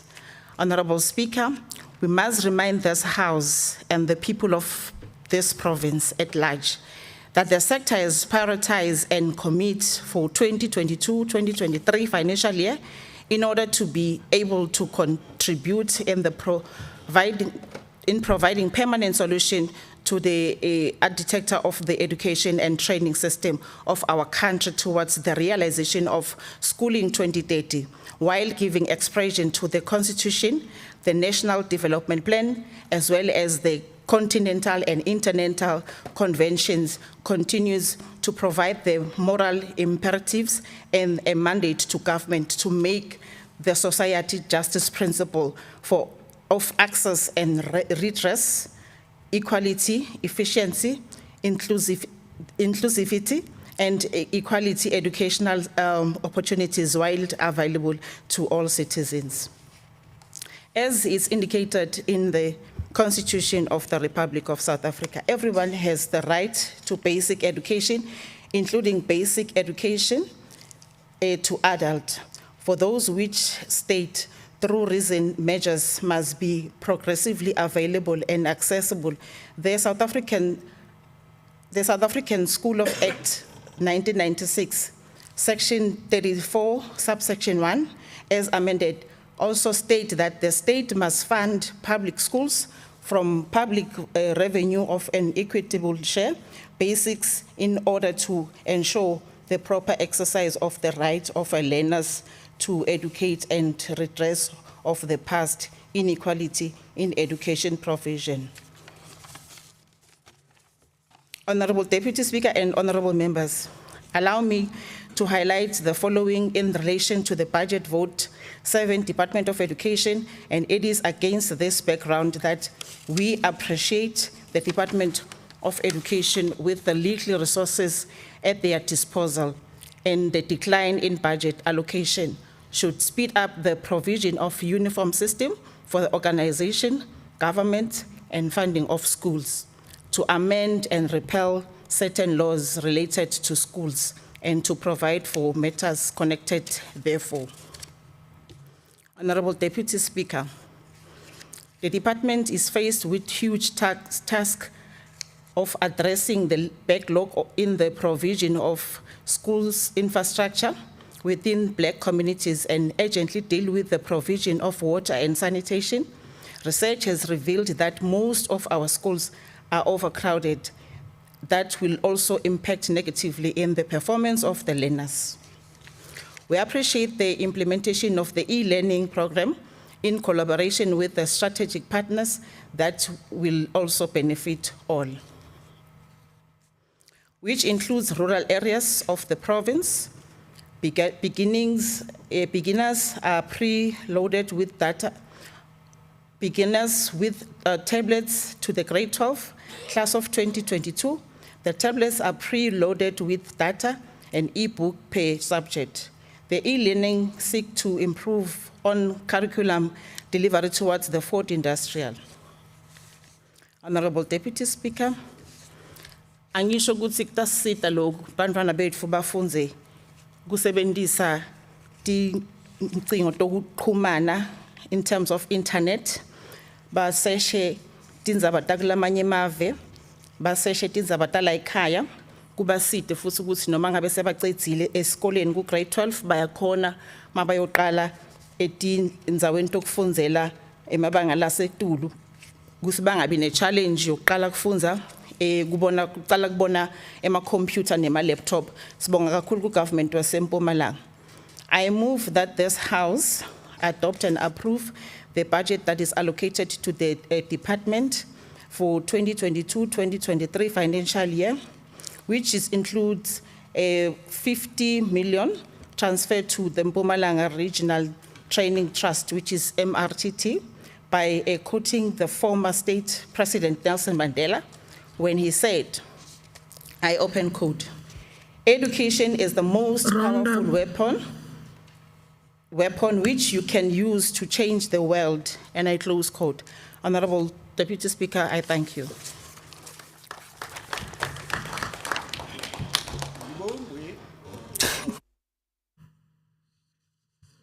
Thank you, Honorable Shabalala. The next speaker is Honorable Weber. 3 minutes.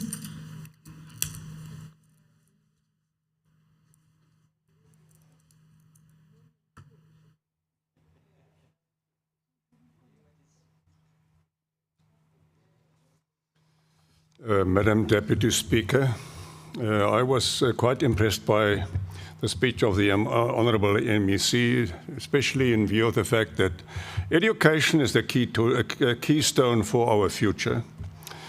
Unfortunately, I'm not sure whether I heard correctly, but the name of Karl Marx was mentioned. I studied the teachings of Karl Marx, and my eventual conclusion was,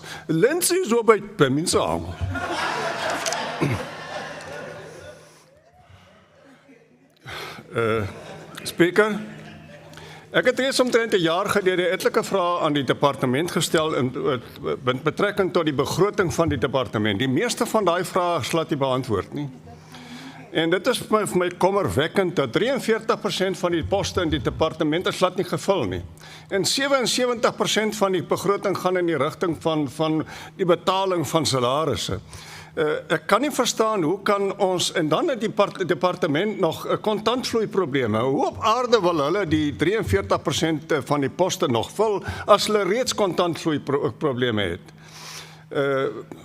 Achtbare Speaker, ek is bekommerd daaroor, nie teenstaande die feit dat ek beïndruk was deur die werk wat die departement doen. Maar ons moet aanvaar dat die departement het iets te doen met iets wat belangrik is vir ons toekoms. En as ons hier enigstens nalat, dan gaan ons die armstes van die armste gemeenskappe benadeel. Ons gaan nie ons werk kan doen nie en ek doen 'n beroep daarop op die departement om die probleme wat daar nog bestaan, dat daardie probleme aangespreek word. Ek dank u, Speaker. Thank you, Honorable Weber. The next speaker is Honorable GP Mashiko. 10 minutes.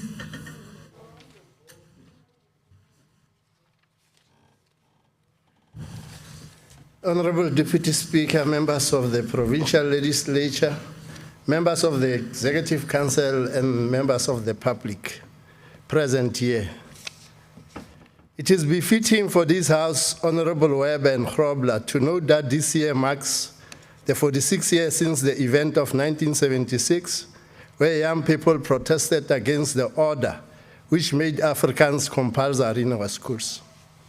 The 1976 protests should be understood in the context of the mass democratic revolution, where the collective aim and intention was to challenge the repressive system of apartheid, which was intentionally orchestrated to disregard human rights across racial lines. The events of 1976 and others drew attention to the international and regional community on human rights abuse surfacing in South Africa, specifically directed to black people. The ushering of a new democratic government has since 1994 been faced with the responsibility of addressing many imbalances brought about by the implementation of apartheid legislation, in this instance, the discriminatory education system. We must understand this in the context of what President Mandela said, open quote, "No country can really develop unless its citizens are educated," close quote. This is basically what the Department of Education seeks to address. The department derives its mandate from the National Education Policy Act of 1996, which inscribes into the law the policies, legislative, and monitoring responsibilities of the Minister of Basic Education and the formal relations between national and provincial authorities, the South African School Act of 1996, which promotes access to education, promotes quality and democratic governance in the schooling system, and makes schooling compulsory for children aged 15 to ensure 7 to 15 to ensure that all learners have access to quality education without discrimination, and the Employment of Educators Act of 1998, which regulates the professional, moral, and ethical responsibility of educators and competency requirements for teachers. We have seen progressive improvements on access to basic education and tertiary education by black children since the dawn of democratic elected government in 1994. There has been gradual improvement of learners from poorest quintiles to perform par with schools which were privileged by the previous regime. Our grade 12 results have always been at 70% and above in the last 10 years, and with a performance of 73.6 in the 2021 academic year. This performance must be celebrated if we look into the state of COVID in the country in the 2 academic years. The department has received the new cohort of learners since the finalization of the function shift of the 0 to 4 learners from the Department of Social Development to Education. This concludes the vision of a compulsory 2 years early childhood learning as envisioned in the National Development Plan. We congratulate the department on finalizing and receiving the 58,000 learner cohort in the sector who will be fully subsidized in the financial year going forward. Another important dimension in our education sector which needs attention is inclusive education. This is one sector which we must commend the department for elevating it in the society. 18 schools currently cater for learners with mild to severe learning barriers. We must encourage the department to fast-track the planned construction of the school for the deaf as reflected in the departmental plans for 2022-23 financial year. We must also welcome the introduction of the 3-stream model design, especially the technical occupation curriculum, which seek to exit learners with skills in the education system. We say learners with special need education must also participate in the skills program. Such types of endeavors will contribute immensely in the priorities of our government for fighting unemployment and creating jobs for the majority of the youth who will be skilled and ready to face the world. We believe that education training is a basic human right and that all individuals should have access to lifelong learning and training, and gender, race, or class should not be a deterrent. We must contend that technology is occupying the center stage today and education is not exonerated. We want to commend the department for introducing technology in our quintiles 1 to 3 schools located in rural and poor communities. Robotics and coding is introduced in 128 schools in villages and townships as changing paradigm in the world. We also appreciate the department for putting in their plans, fighting shortages of textbooks, and introducing e-textbooks to learners. To this effect, learners in our schools are provided with tablets loaded with all learning materials required. Teachers are also provided with laptops, which they must use in their teaching and learning. Our ANC-led government inherited a system that was discriminating against a particular race, the African people. The previous system was neglecting building proper and safe schools in black communities. This has led to a huge backlog in school infrastructure and sporting facilities. We implore the MEC to ensure that the plans which seek to eradicate unsafe schools is delivered in the financial year without fail. We also implore the MEC to ensure that schools with asbestos are done away with, and the fast-growing towns must be assisted with construction of the planned schools to minimize the challenges of learner admissions in those schools. We know, Honorable Grobler, that the private and independent schools in this country, they do as they wish. As I conclude, let me borrow the wise words of our former president, O.R. Tambo, when he says, open quote, "The fight for freedom must go on until it is won, until our country is free and happy and peaceful. As part of a community of men, we cannot rest," close quote. As the ANC, Honorable Grobler, we will not rest until our children receive education in conducive learning environment as a symbol of care. Honorable Grobler, we cannot rest until our children attain education that will broker in skills and competencies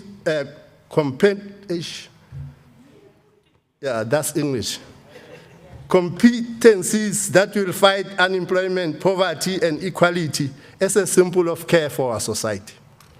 We cannot rest until our school environments are safe for all the children to learn as a symbol of care for our learners. As the ANC, we support the budget of 24,273,229,000, as it will go a long way to address the plans of the department as presented in the APP. We also say to Honorable Nyembe, you know where you can find the state law agencies. We thought we were going to debate constructively in ensuring that we build education in this land, because our mandate as the Department of Education is teaching and learning.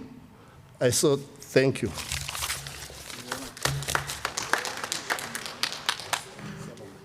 Thank you, Honorable Mashiko. Honorable MEC Machuba.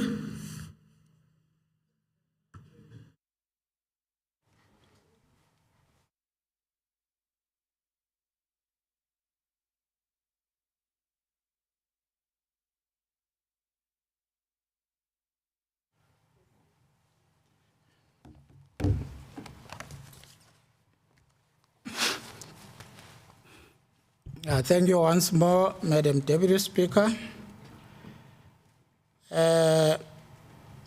Thank you for the enlightening engagements, honorable members, and guidance. And let's appreciate also your presentations. And thank you again for the opportunity, as well as your patience in giving us, your audience, as we have done this in the name of the bright and promising future of our schooling generation. Of course, we are aware that as we are in this house, we have got those who are called opposition. And the opposition, it assists democracy to be there. But it's always good to oppose constructively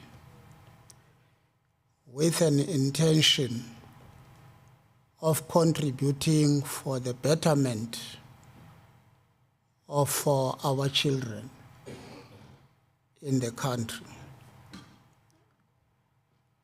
And that opposition and whatever you say must be a fact. It must be something that is based on factual truth. But having said that, I want to fully agree with Honorable Makaringa when you say that our education will at all material times be based on the need to redress the previous imbalances and at the same time to make sure that we improve education in the country. And I've also acknowledged the schools which we have referred to. One school which is in Bushbuckridge, Lubukani. We have noted what you were talking about, and we also agree with you fully that it will not be correct for our communities, no matter how is their frustration, to decide to destroy the property that is there in order to demand another property. But I understand the situation in some schools, especially in Bushbuckridge and also in Gomas, in all our rural areas. Because of apartheid, we know, all of us, that most of these infrastructure was not prioritized. As such, our communities tried their level best to build schools for themselves. And now those schools, they are dilapidated. We are working very hard under limited resources to make sure that we chase at that and make sure that we do build schools that are going to, in the long run, assist our people, even under those difficult circumstances that we are facing. Honorable Nyembe, you are talking of ourselves not having presented a detailed plan in this budget speech. But I think if you can go to our APP, you'll be able to know what is it that we are planning to do in this year. The speech is about talking about highlighting those issues which we think that are important. But infrastructure, we stated that is in a backlog, not only in Mpumalanga, throughout the country. And if you understand and know our history, you are going to appreciate that. And we're doing our level best to make sure that we deal with the issue of infrastructure. When it comes to MRTT, our economy needs artisans. And we're doing all that we can in the country to make sure that we produce artisans which are going to assist us. Sorry, MEC, you may take your seat. Honorable Mfukeng. Thanks, Speaker. I'm just raising on Rule 57, Sub Rule 1D for David. I just want to ask the MEC, can he take a question? Because he has stated on the APP, so he never mentioned the APP plan on what is currently attacking Honorable Nyembe. So can he take the question?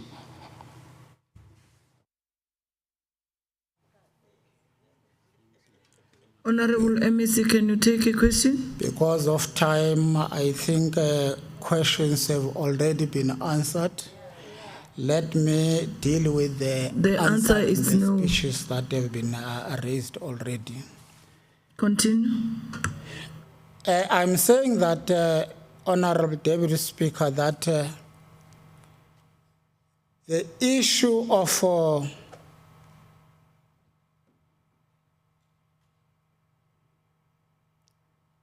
MRTT is the one that I think that we need to appreciate, because we need artisans in this country, and MRTT was consciously brought along so as it can assist us insofar as that is concerned.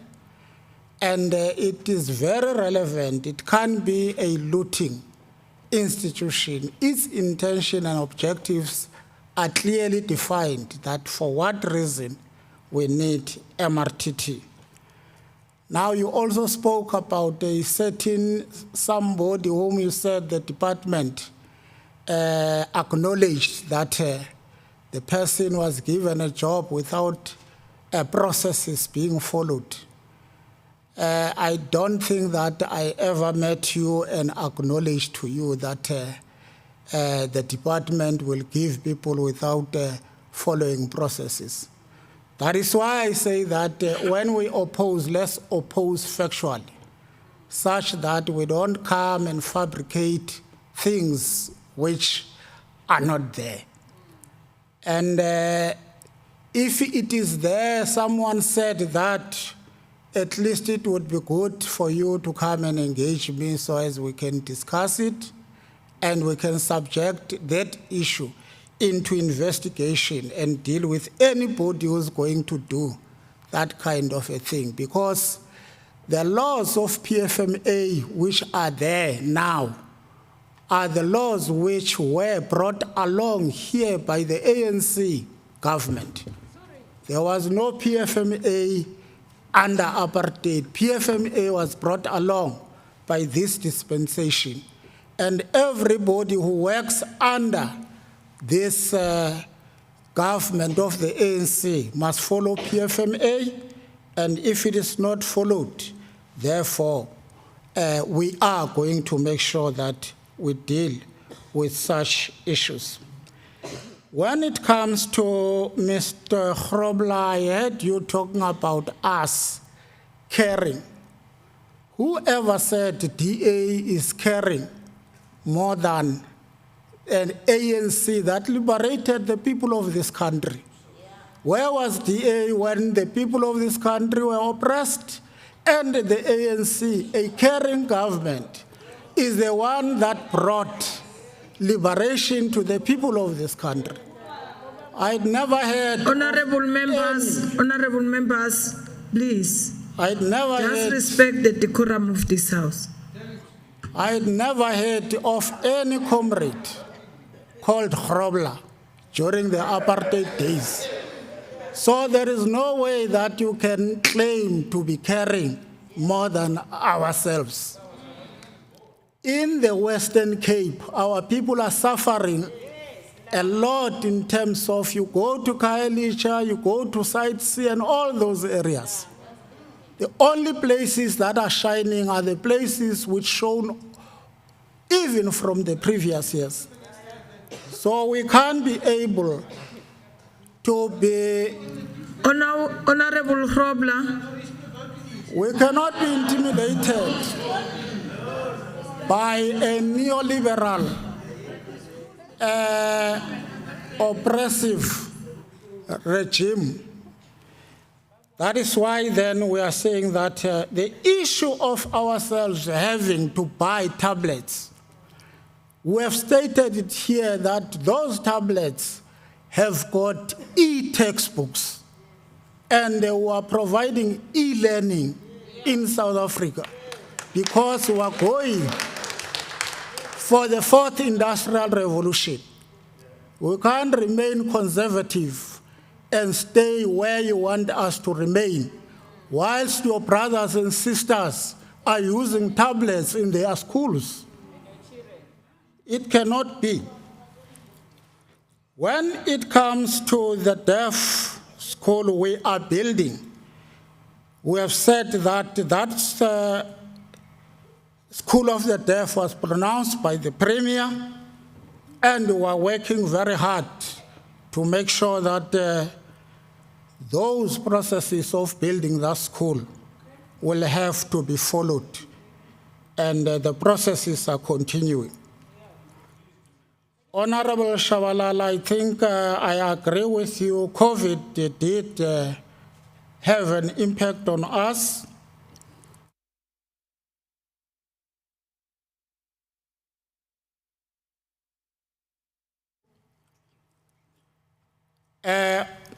Honorable Weber, for as long as there is oppression of one by another, exploitation of one by another, there will always be a case for socialism. And Karl Marx will remain relevant to the conditions where we find ourselves.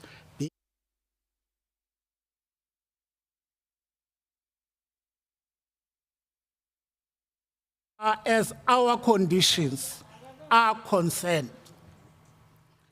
It might not be relevant for you because you don't know anything about sleeping without eating.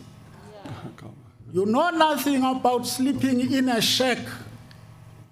You don't know all the issues which the poor and the working class are subjected to. And Karl Marx is talking Honorable MEC, you may take a seat. Honorable Weber. Madam Deputy Speaker, I have a question to the Honourable MEC. Honourable MEC, did you... Honorable Weber. Did you read the Capital from Honorable Weber. No, did he read the Karl Marx? He never read it. No. I read Honorable Weber. We are not working like this in this house, Honorable Webb. Honorable MEC, continue. I think I read it more than you. And thank you very much, Honorable Mashiko. I think all the issues which we are raising here are completely relevant in terms of the trajectory that we are taking as the Department of Education. And we want to appreciate and believing that we are going to work together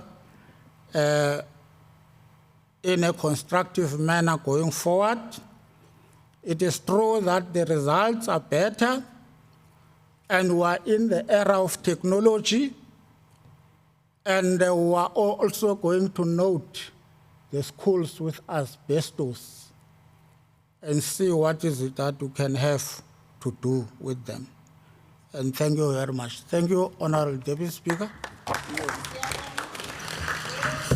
Thank you, Honorable MEC. That concludes the debate on the budget vote 7. Now the question before the House is whether we agree to adopt the report as tabled by Honorable GP Mashiko. Agreed to? Agreed. Thank you. The Secretary shall read the 9th order of the day.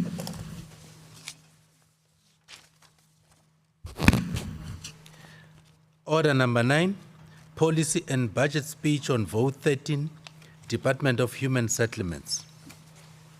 I'll now call upon MEC for Human Settlement, Honorable S.K. Mashilo to deliver the policy and budget speech.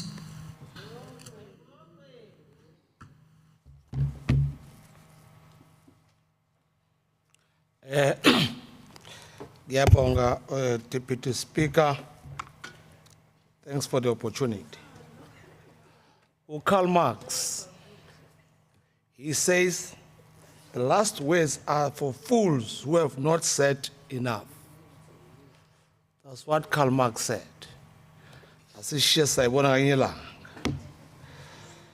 Deputy Speaker, Honorable Mam Jeanette Tabete, the Honorable Premier, Refilom Swenitsipan, members of the Executive Council, members of this House, honorable members, our traditional leaders, House of Traditional Leaders, our executive mayors, chairperson of Salga, the chief whip of the ANC, Honorable Fidel Mlambo, representative of political parties that are in this council, and the ANC leadership amongst ourselves, Director General, the acting head of department, Hazel Zita,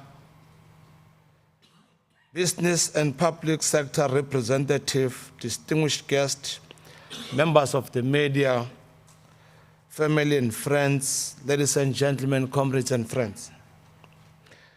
I welcome this opportunity to present the 2022-23 budget statement for the Department of Human Settlement, Vote 13, under the provincial theme, Let's Grow Mpumalanga Together. Madam Deputy Speaker, this budget vote is presented during the month of June, as is already said. This is a month in which we all remember that June 16, what happens to our youth. It's indeed almost 46 years that our youth of our country, in particular Hector Peterson and the majority of our youth, were cruelly and brutally murdered.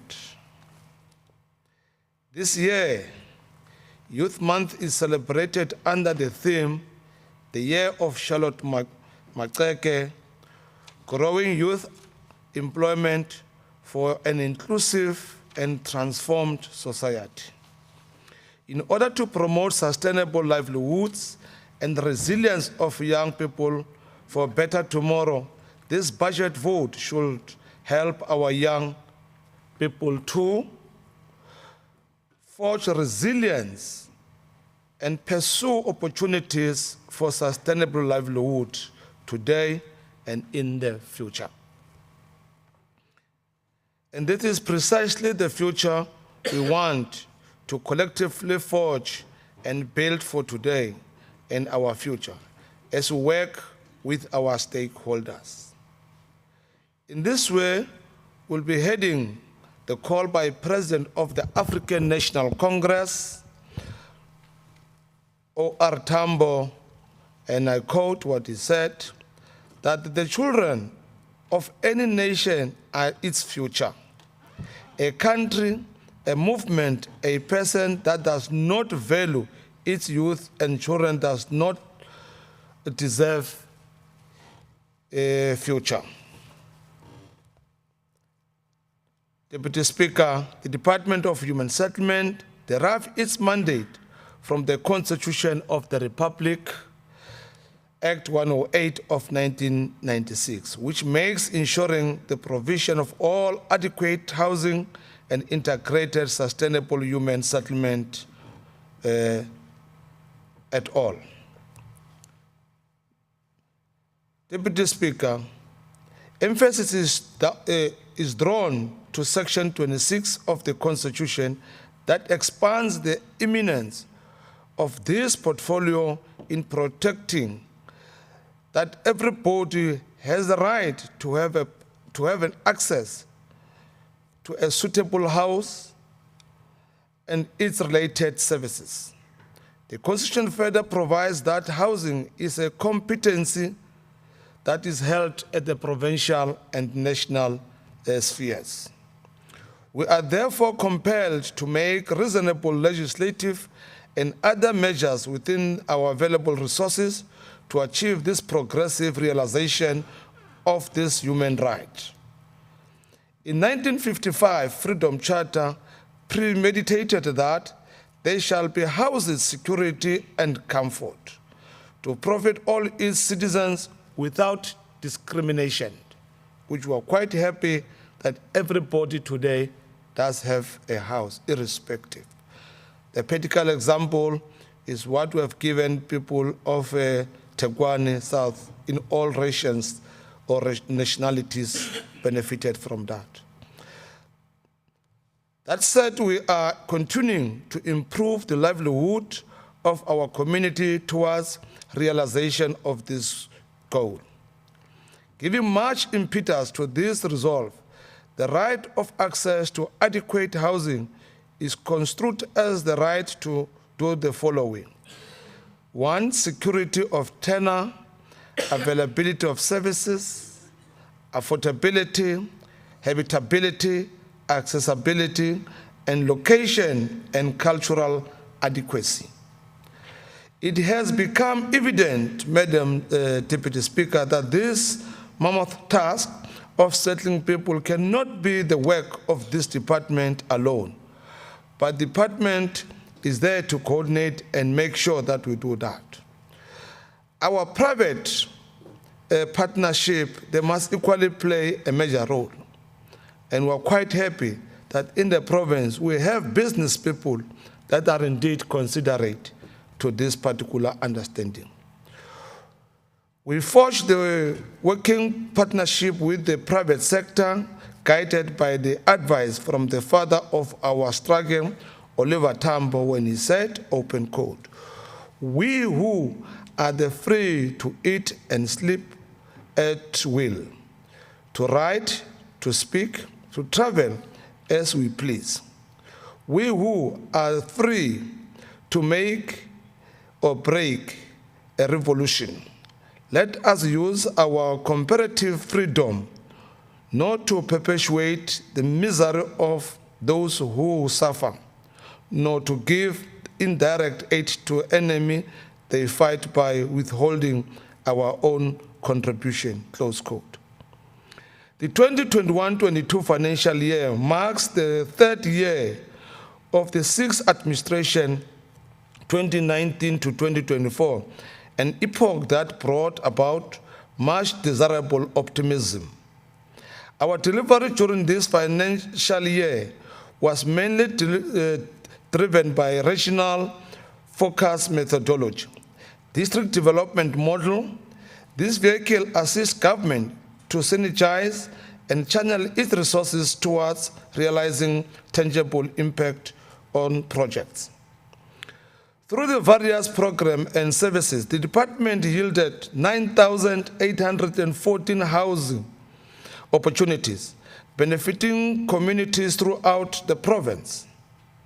Notwithstanding colleagues that continue to affect the sector, our achievements were generally applauded by the Forum of MECs and Ministers, better known as MINMEC, on the recent quarter that has just passed. Given the complexity and economic contestation, the inbuilt sector, our institution was not spared on challenges which are constant feature affecting the sector. Chief amongst some challenges, we had to intervene in some localities where we had an illegal invasion, in other areas occupation of sites that are under construction, that make our work difficult. In other cases, where the stoppage that are perpetuated by so-called business forums. Indeed, we should work together with our municipalities to establish legitimate business forum to avoid all these fly-by-nights call themselves business forum.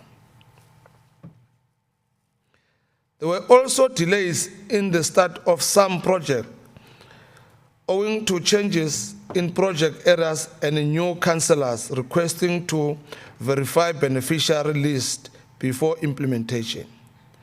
I must indicate that when there is a change of the new leadership, there's always some challenges. And I think Department of COCTA and ourselves, we should develop a clear policy guidelines in terms of managing when there is some changes and there's a new leadership coming to the picture in that regard. Madam Deputy Speaker, I would be doing an disservice to our communities if I do not pause and thank the law enforcement agency for arresting 3 individuals around Nkangala for alleging involving themselves in the selling of the RDP houses. That's a good direction. We'll indeed continue to arrest anyone who sells the low-cost houses, because those RDP houses are not meant for selling, but to assist our poor communities.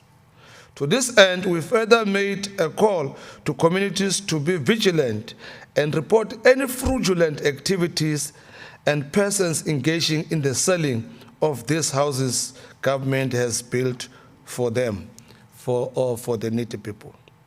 It will make no difference to make noise if we do not report these issues accordingly. Above all, the chronic lack of bulk infrastructure and servicing of sites at some municipalities and heavy rainfall prevented the acceleration of projects, thus hampering maximum output. Indeed, human settlements can no longer continue building the top structures if there are no infrastructure services, because that is an application for many protest community looking for services, and that protest goes direct to our municipalities. Given the challenges facing the sector, the Human Settlement Minister, Mamuloko Kubai, and all provincial MECs have resolved that an intervention towards resolving these challenges is paramount. It's against this background that the structure of Human Settlement Development Grant, HSDG, has been reconfigured to allow the delivery of bulk infrastructure, and the allocation for bulk has increased from 3% to 5%. The minister changes, backed by a good plan, the allocation can be increased from that of 5% or 2% to 30% per province, in particularly rural provinces, if our plan is up to scratch. And indeed, we are going to do exactly that, Deputy Speaker. The MINMEC has resolved that with effect from the 1st April 2022, the various housing programs have been revised as follows. 2019 to 2020 up to 2021 March, the housing unit, it was 114,513. With effect from the 1st of April 2022, it will then therefore move to 139,722, which is per house unit. The military veterans housed, it will move from 277,000 to 317,000. That included the top-up from the DMV, since there is a top-up. What it therefore means is that we will still provide 139,722, and DMV will provide the different to make 317,000. The service side will move from the current 43,802,000 to 52,957 to service side. As part of a provincial outreach program, Human Settlement Minister visited several projects, in particular in Malahleni, Steve Tshwete, and in the city of Mbombela local municipalities. The engagement sought to intervene and an unblocked project where there is challenges. in particular to relook areas like mud houses, including emergency and as well as the asbestos houses. In the province, we discover there's still a number of asbestos houses that still exist. Moreover, our long-term plan includes ensuring that municipalities are assisted with proper beneficiary management, improve bulk infrastructure development, empower special groups such as women, youth, people with disability, and small business entrepreneurs. Honorable Deputy Speaker, and distinguished guests, allow me to reflect on our performance during 2021-2022 financial year. As the entire world gradually recovers from the impact of the COVID-19 pandemic, and despite the odds such as scarcity of key building material, Department had been able to deliver on its mandate of providing quality low-cost houses in rural and disadvantaged communities across the province. In the 2021-22 financial year, a total number of 2,890 low-cost houses were planned for construction. The target was indeed achieved, and we're grateful that 2,890 was exceeded by 8 to make 2,898 as progressed. Also, during the 2021-22 financial year, the province experienced several catastrophic disaster events such as the Eloise tropical cyclone, which ravaged and destroyed low-cost residential dwellings, leaving affected households in misery and disarray. The 5 disaster incidents were reported to the department by Provincial Disaster Management Center at a different period during the financial year, ranging from heavy winds, thunderstorm, hailstorm, and flash floods.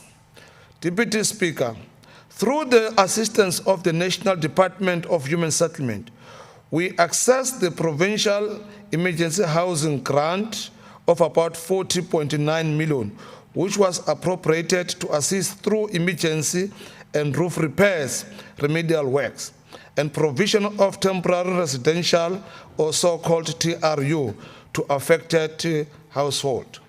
If you can go to Nkomazi, you'll see these beautiful TRUs which were put there as temporary measures.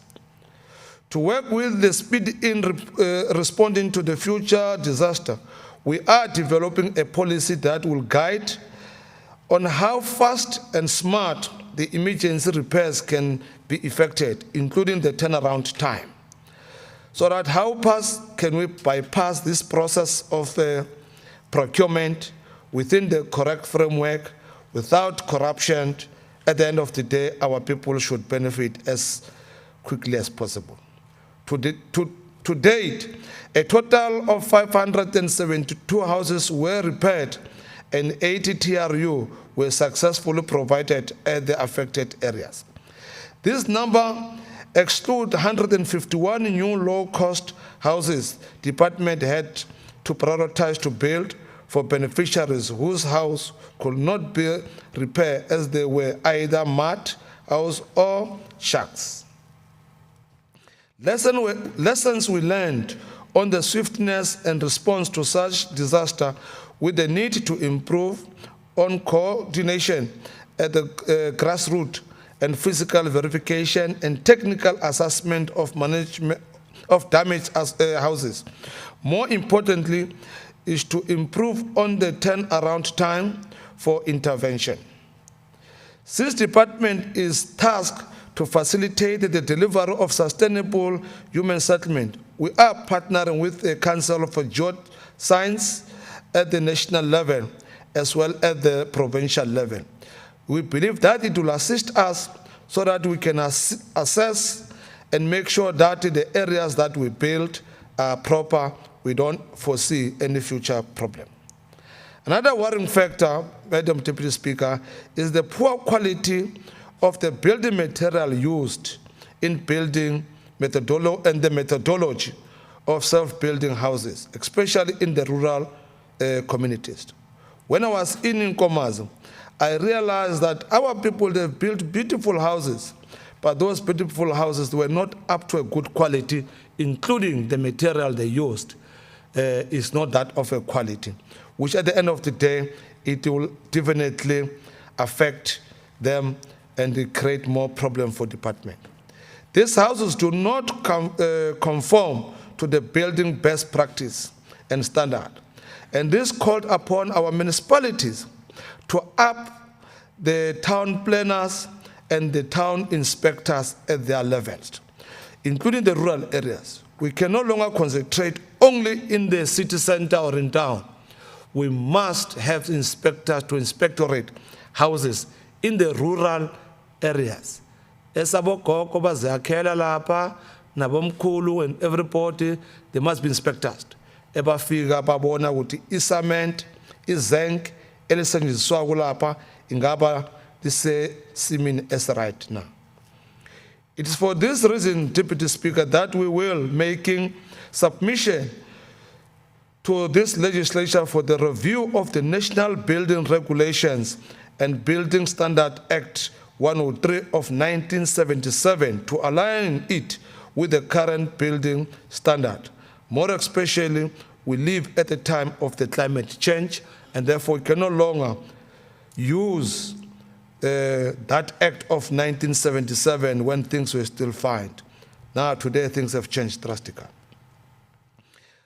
The department will then conduct an awareness workshop to communities on the standard of building material to be used when building a house, including in environmental solutions such as planting of trees around homes and to avoid any disaster and a strong wind that might come.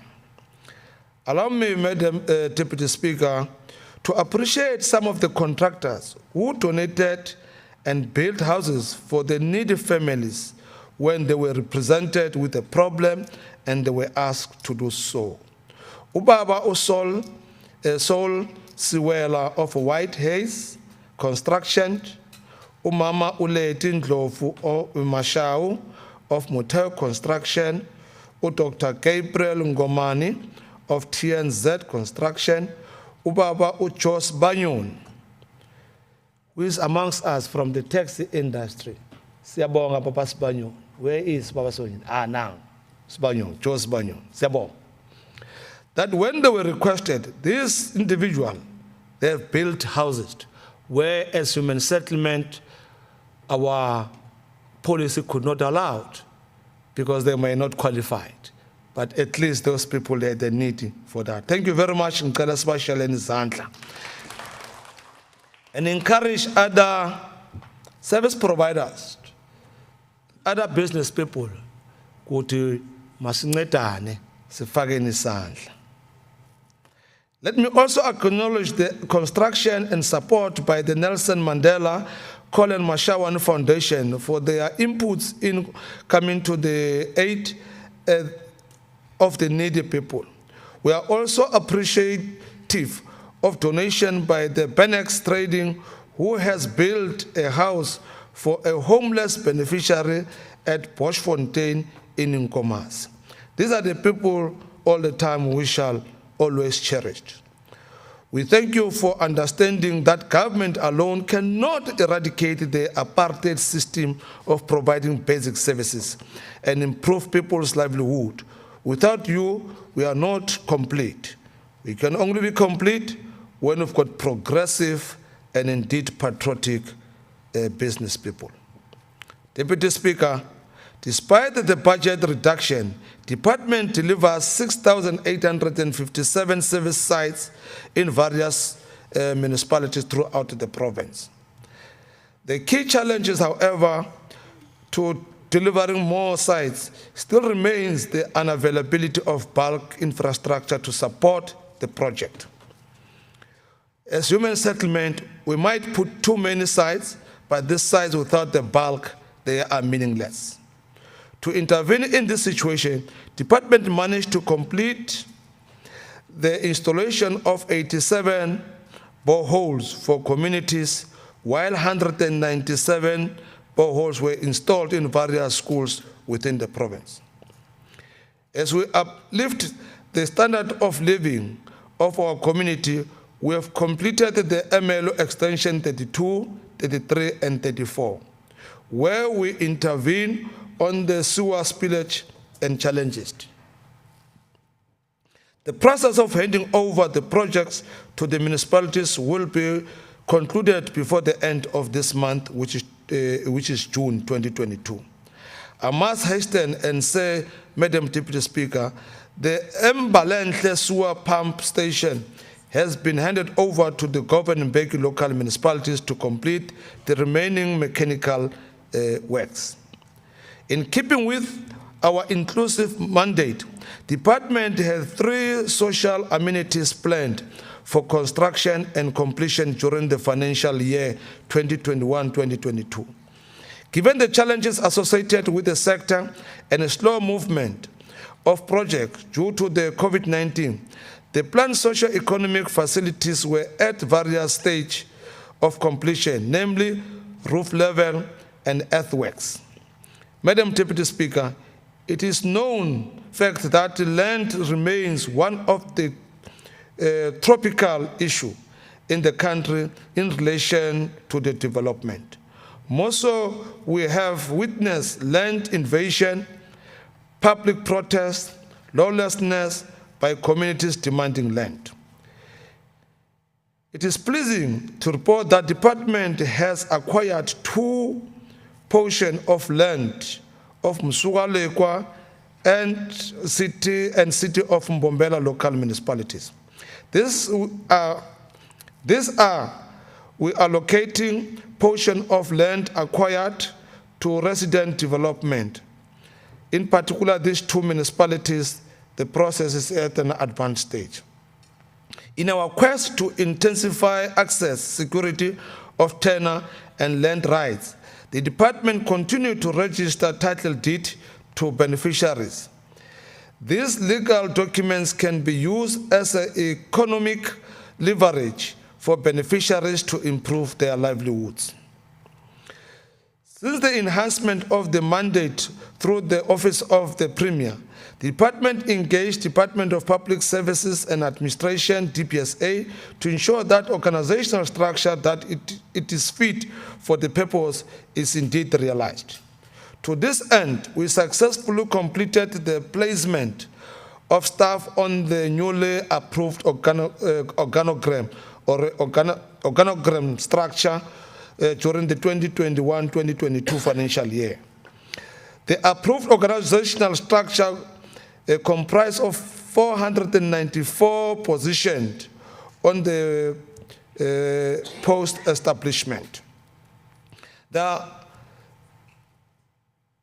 are currently 348 positions that have been filled, with 146 vacancies, which reflects almost 29%. I'm aware Honorable Nyembe is fighting about that particular matter. We are indeed attending that matter, as I said, at the portfolio committee. To consolidate this, the department will prioritize the filling of critical vacant position for 2022-2023 year in line with the available budget. The filling of these vacancies will be in line with the department's employment equity plan as we close the gap between the males and the female at senior management level. As a matter of urgency, 10% of this position is envisaged to be filled within the second quarter, and the remaining 19.5 will be staggered in the ensuing financial years. Of course, guided by the availability of compensation of employees, including budget for goods and the services. Planning, in terms of the integrated development, planning remains fundamental in our quest to realize a habitable integrated sustainable settlement. To this end, the department will ensure the alignment and coordination of human settlement. Development plans with economic, transport, and planning strategy, which is central in restructuring space economy.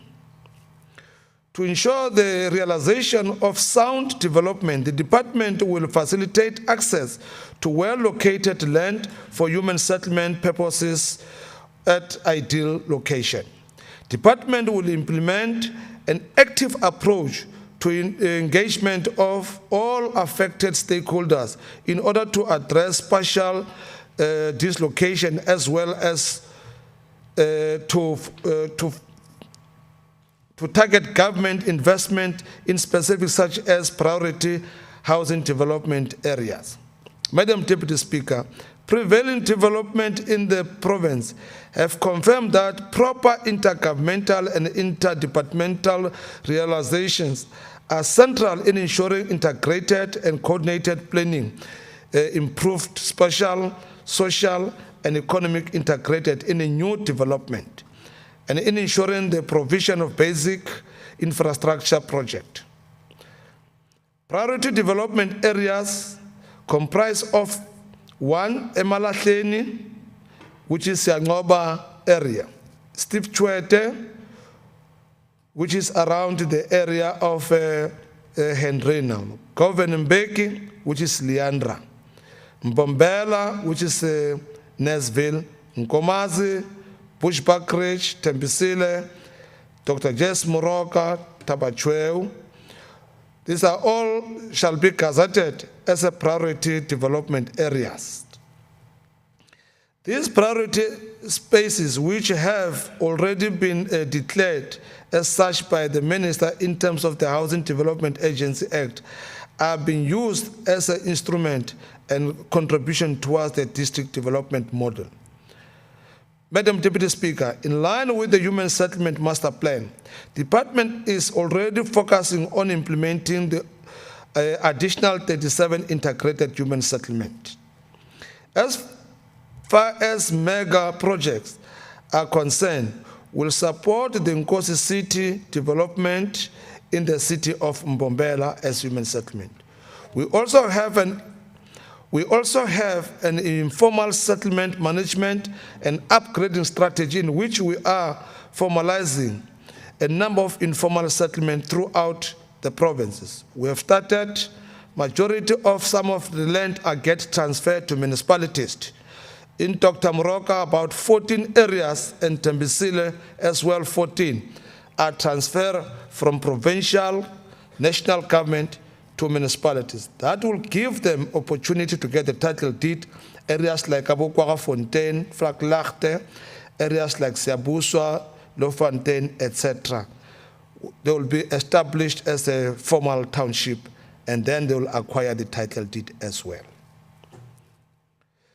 This is not only assisting with the spatial targeting and addressing past spatial injustice, but will culminate in the delivery of significant high number of housing opportunity closer to areas of work.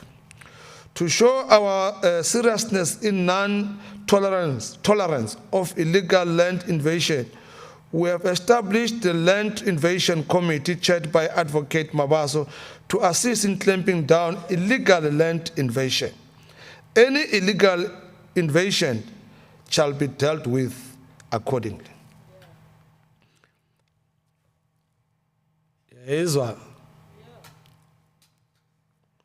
Don't encourage people to invade land because you will create them problem.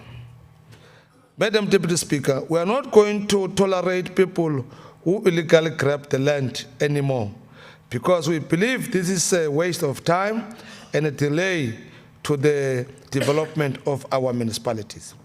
The situation at Hillsview has led the department to facilitate a working relationship between the city of Mbombela and Mega. In the spirit of cooperative governance, in the coming 2 weeks, the matter shall be disposed accordingly.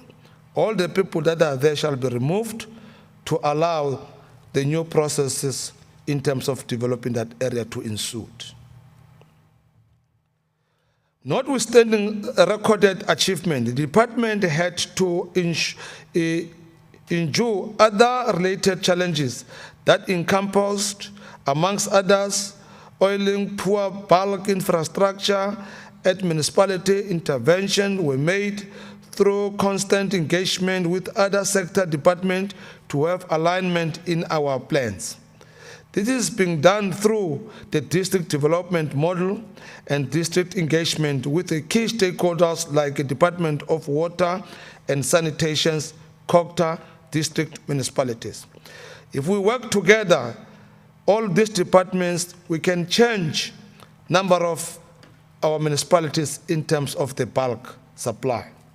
To this end, the department is allocating an increased budget from 2% up to 30% of its grant towards the bulk link infrastructure services supporting human settlements project.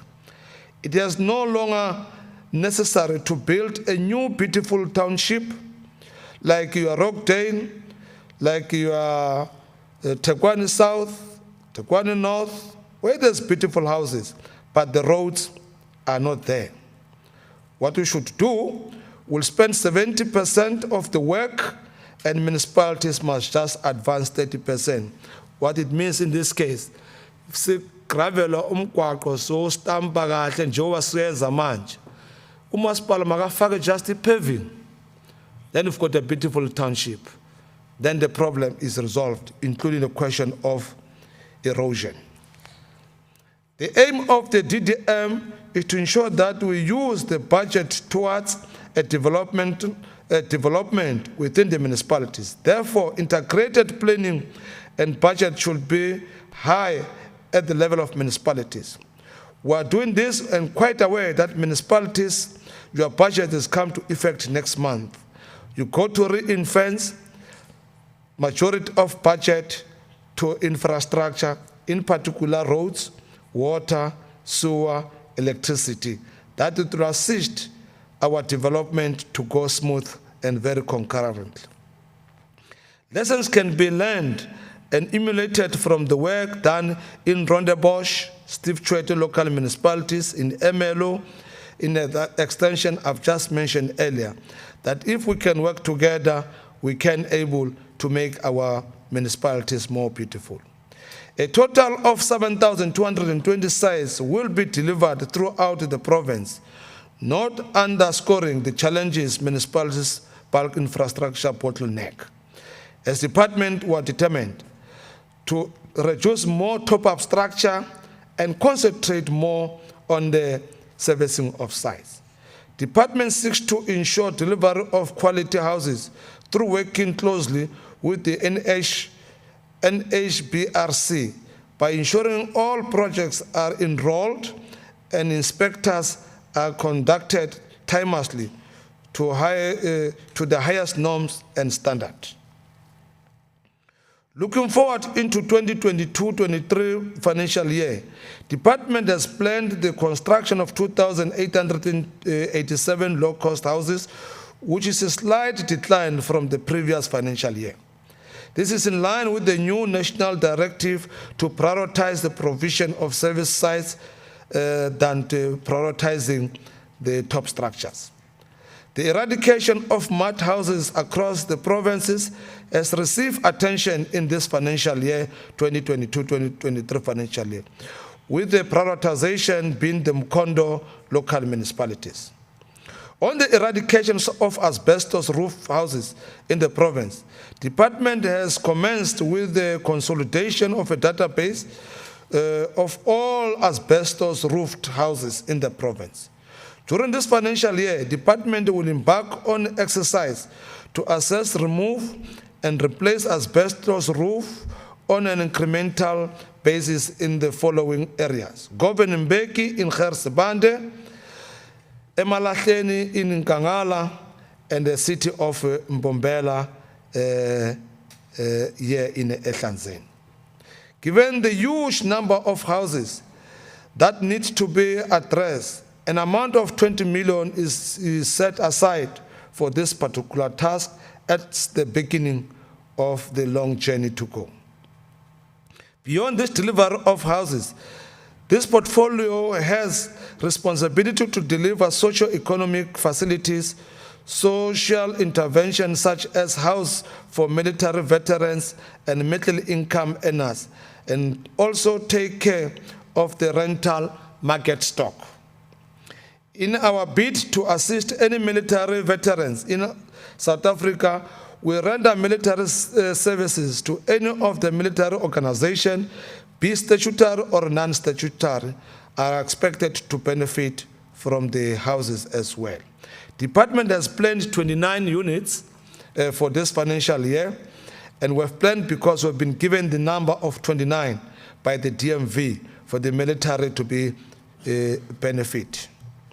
During the recent policy adjustment by Minister Kubai, the financially linked individual subsidy program, which was known as PLISP, has now been changed to say, help me buy a home. So we're going to do this project. We're going to meet all the unions, in particular from the government sector first, our municipality, as well as our private sector. We'll mobilize them for them to benefit from this particular program so that they can have a house. We shall help them to buy a home. We're not going to give them home. We're going to help them to build their own home. This program remained instrumental in assisting qualifying beneficiaries by providing a once-off down payment to those households who have secured mortgage, personal finance to acquire a residential property for their first time. So we must encourage all the working people who are employed and to say there is a particular benefit you can get, especially those who earned less than a particular amount. With effect from 1 April 2022, the FLIPS quantum range has increased by between 7 to 10%, which translates from to 147,045 rand per applicant, depending on other financial variants. To this end, the department has planned to deliver 200 units during the current financial year. Madam Deputy Speaker, our mandate entails the facilitation of sustainable and habitable settlement where people can play a role in developing themselves. One of our programs requires the delivery of a socio-economic facilities such as community hall, child care facilities, and taxi ranks. This is what human settlement we are doing, and we intend to do more in this financial year. Our plan is to roll out almost 7 areas where they will benefit out of this particular activities, be it community hall, be it child care, as well as taxi rank. We want to have a beautiful taxi rank where all of us one day we can go and take a taxi from the beautiful taxi rank. Deputy Speaker, in undermining the then regime of people living in our squatter condition, the Community Residential Unit, which is CRU program, provides for the upgrading convention or complete redevelopment of existing state-owned rental stock, including hostels and existing occupied inner city of the township buildings. As you all know, that in the past, abantu bahlala kuma hostel, as we have now have the CRU, they can have a beautiful place for them to stay. It is linked to the provision of secure rental tenure arrangement for the lower income household. This current financial year will see the department delivering 300 CRU at economic and active municipalities where people migrate for better commercial opportunities. Our discovery is that not everybody is looking for an RDP or low-cost houses, in particular on the active municipality areas or towns. Some, they need a place to sleep, and the CRU, they comes very handy for that. Distinguished guests, I must say that not every beneficiary is in need of the government-subsidized houses, which is often referred to as an RDP. Rather, a product as the social housing program, which promotes sustainable social housing development.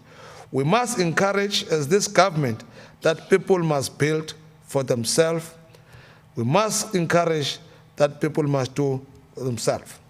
Where people can't able to do that, continuously this government shall build houses for them. As part of the presidential project, department has planned to deliver 852 social housing units in the following municipalities. Msuwa local municipalities, 360 at Willow Creek, and Govan and Beg local municipalities, 492 units at Kwatoguhle.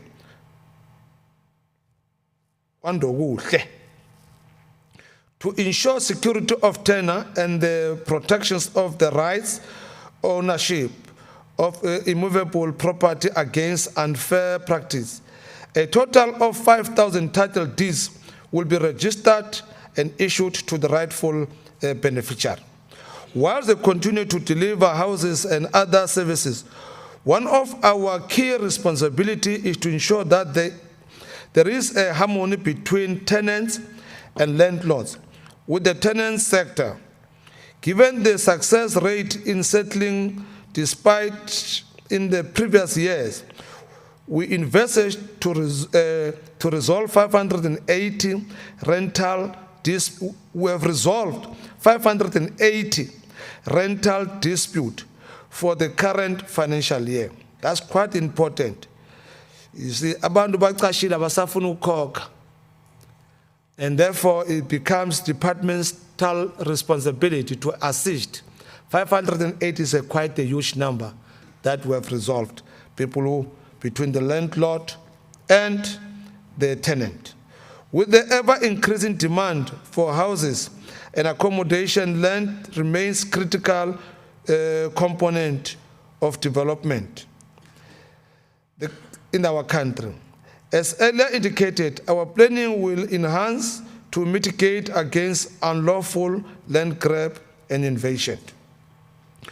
To pace ourselves ahead of any unforeseen demands, we have identified 6 pieces of well-located land in our settlement development. In Steve Tshwete, here in Mbombela, Govan Mbeki, Victor Kanye, just to mention these areas, we're going to make sure, and Tabachweo, we're going to make sure that we acquire land as well in this financial year. Madam Deputy Speaker and honorable members, it's an open secret that the world in general is experiencing enormous financial hardships.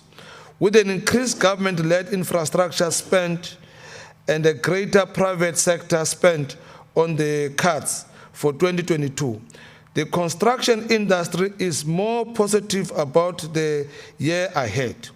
The construction industry is expected to register a marginal annual or average growth of 0.2 between the year 2022 to 2025, with the growth being restricted due to the government's focus on fiscal consolidation owing to the deteriorating fiscal situation in the country. The government expects the country's public debt to rise from 63% of the GDP in 2020 to 81% by 2021, and a further increase to 93.5% by 2026. This is a sad news. This is one of the key insights gleaned from 2022 Construction Industry Outlook Survey conducted in Africa and in the Middle East in the final quarter of 2021. Having highlighted the global financial challenges and dwindling budget, especially in government, the overall appropriated department budget has decreased from 1,616,000,000 in 2021-22 financial year to 1,507,000,000 22-23 financial year. And this 2022-23 budget is broken down into the following programs. Program 1, Administration, 171,834,000. Program 2, Housing Needs, Research and Planning, 61,588,000. Program 3, Housing Development, 1,259,782,000. Program 4, Housing Asset Management, 13,681,000. All in all make 1.5 billion. Honorable members, ladies and gentlemen, allow me to highlight the allocated budget of that of 1.5 billion, which is made of the following grant allocation. For Human Settlement Development Grant, better known as the HSDG, 924,416,000 shall be spent there.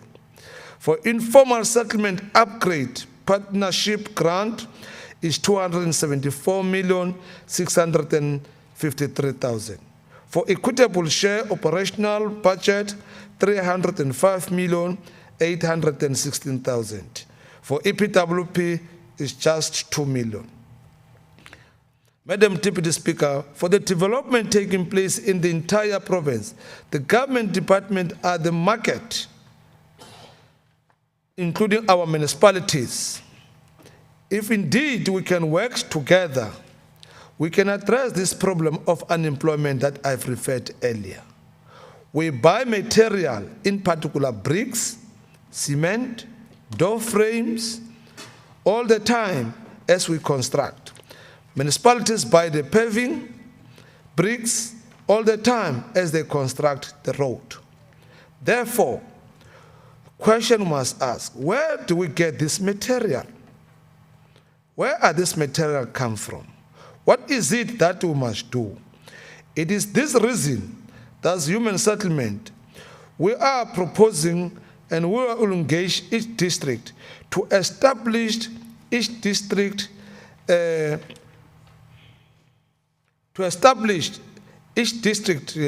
municipalities, the cooperatives that include the women, the youth, and disabled people to provide this material. Since government, we are the market. Certainly, we can reduce the level of unemployment in our rural and in our township. Our target is to ensure that by the beginning of the second quarter, cooperatives of women, youth, those are living with disability, are established in all the 3 district municipalities. We equally expect our municipalities to work with us, in particular our district, for us to achieve this vision. Our theme of Let's Grow Mpumalanga Together will remain a slogan if we do not come with a tangible initiative to create sustainable jobs to improve people's livelihood. According to the Thomas Sankara, the youngest president the continent of Africa has ever had, who ascended power at the age of 33. He said, I open quote, "The woman leads a twofold existence, indeed, the depth of her social ostracism, being equally only by her historic endurance. To live in harmony with the society of men, to confront with men's demands, she resigned herself to a self-enforcement that is demeaning. She sacrifices herself," close quote. "I'll be failing in my duty if I do not advocate the restoration of the dignity of women by ensuring that they get decent jobs and salaries so that they can support themselves and get out of toxic and violent situations. The gender-based violence and femicide is indeed reversing our democratic gains of women emancipation. We need to condemn it at all costs.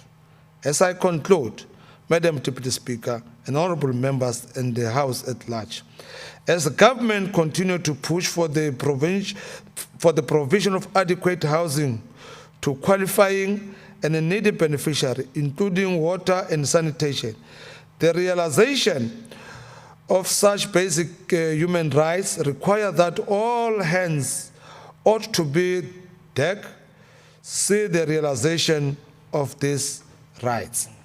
These rights require all of us equally to work together, including members of the opposition parties.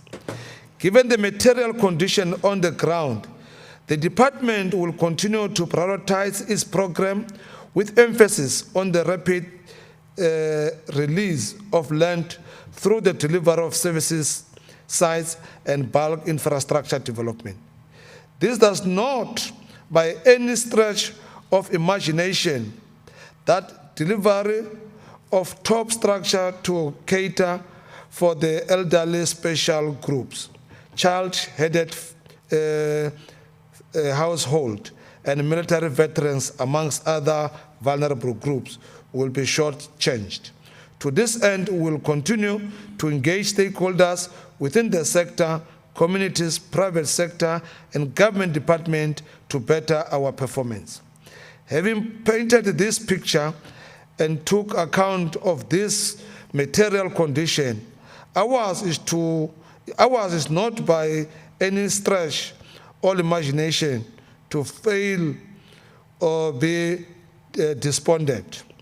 In summary, Madam Speaker, Madam Deputy Speaker, 2022-2023 financial year, departments plan to deliver, amongst other, total of 2,887 full subsidized housing units, service 7,220 site, deliver 3,000 CRUs, roll out 852 social housing units, and issue 5,000 title deed.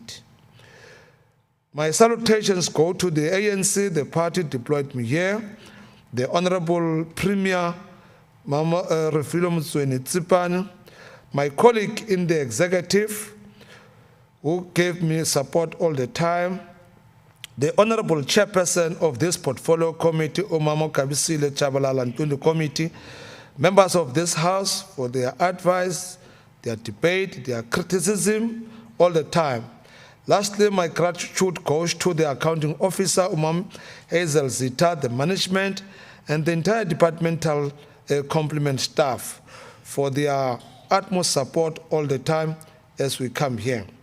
We just like the youth of 1976, we commit to remain resolute in ensuring that the delivery of integrated, sustainable human settlement is indeed realized.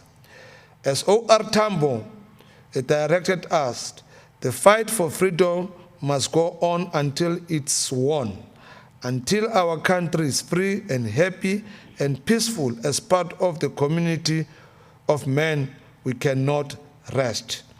Madam Deputy Speaker, I therefore request this August House to approve the budget of 1,506,885 for the Mpumalanga Department of Human Settlement, vote 13 for 2022-2023 financial year. Thank you very much. Gabon.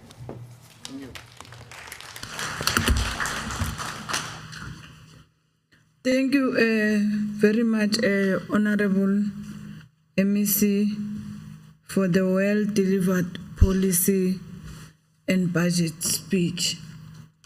The Secretary shall read the 10th order of the day.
What's wrong? No, yes, I know. But I don't want to read something wrong. Thank you. My apologies, Honorable Deputy Speaker. It was missing on my order paper. Order number 10, consideration of a report of the Portfolio Committee on Human Settlements, Cooperative Governance and Traditional Affairs on Vote 13, Department of Human Settlements. I'll now call upon the chairperson of the Portfolio Committee on Human Settlement, Cooperative Governance and Traditional Affairs, Honorable GC Shabalala, to table the report. Thank you very much, Honorable Deputy Speaker. I rise on behalf of the Portfolio Committee to request this August House to adopt the report. Thank you. I'm informed that there's no debate on this report. Now the question before the House is whether we agree to adopt the report as tabled by Honorable GC Shabalala. Agreed to? That concludes the business of the day. You are all requested to remain standing in your places until procession has left the chamber. The House is adjourned until Friday, 10 June 2022 at 9 in this very chamber. All rise.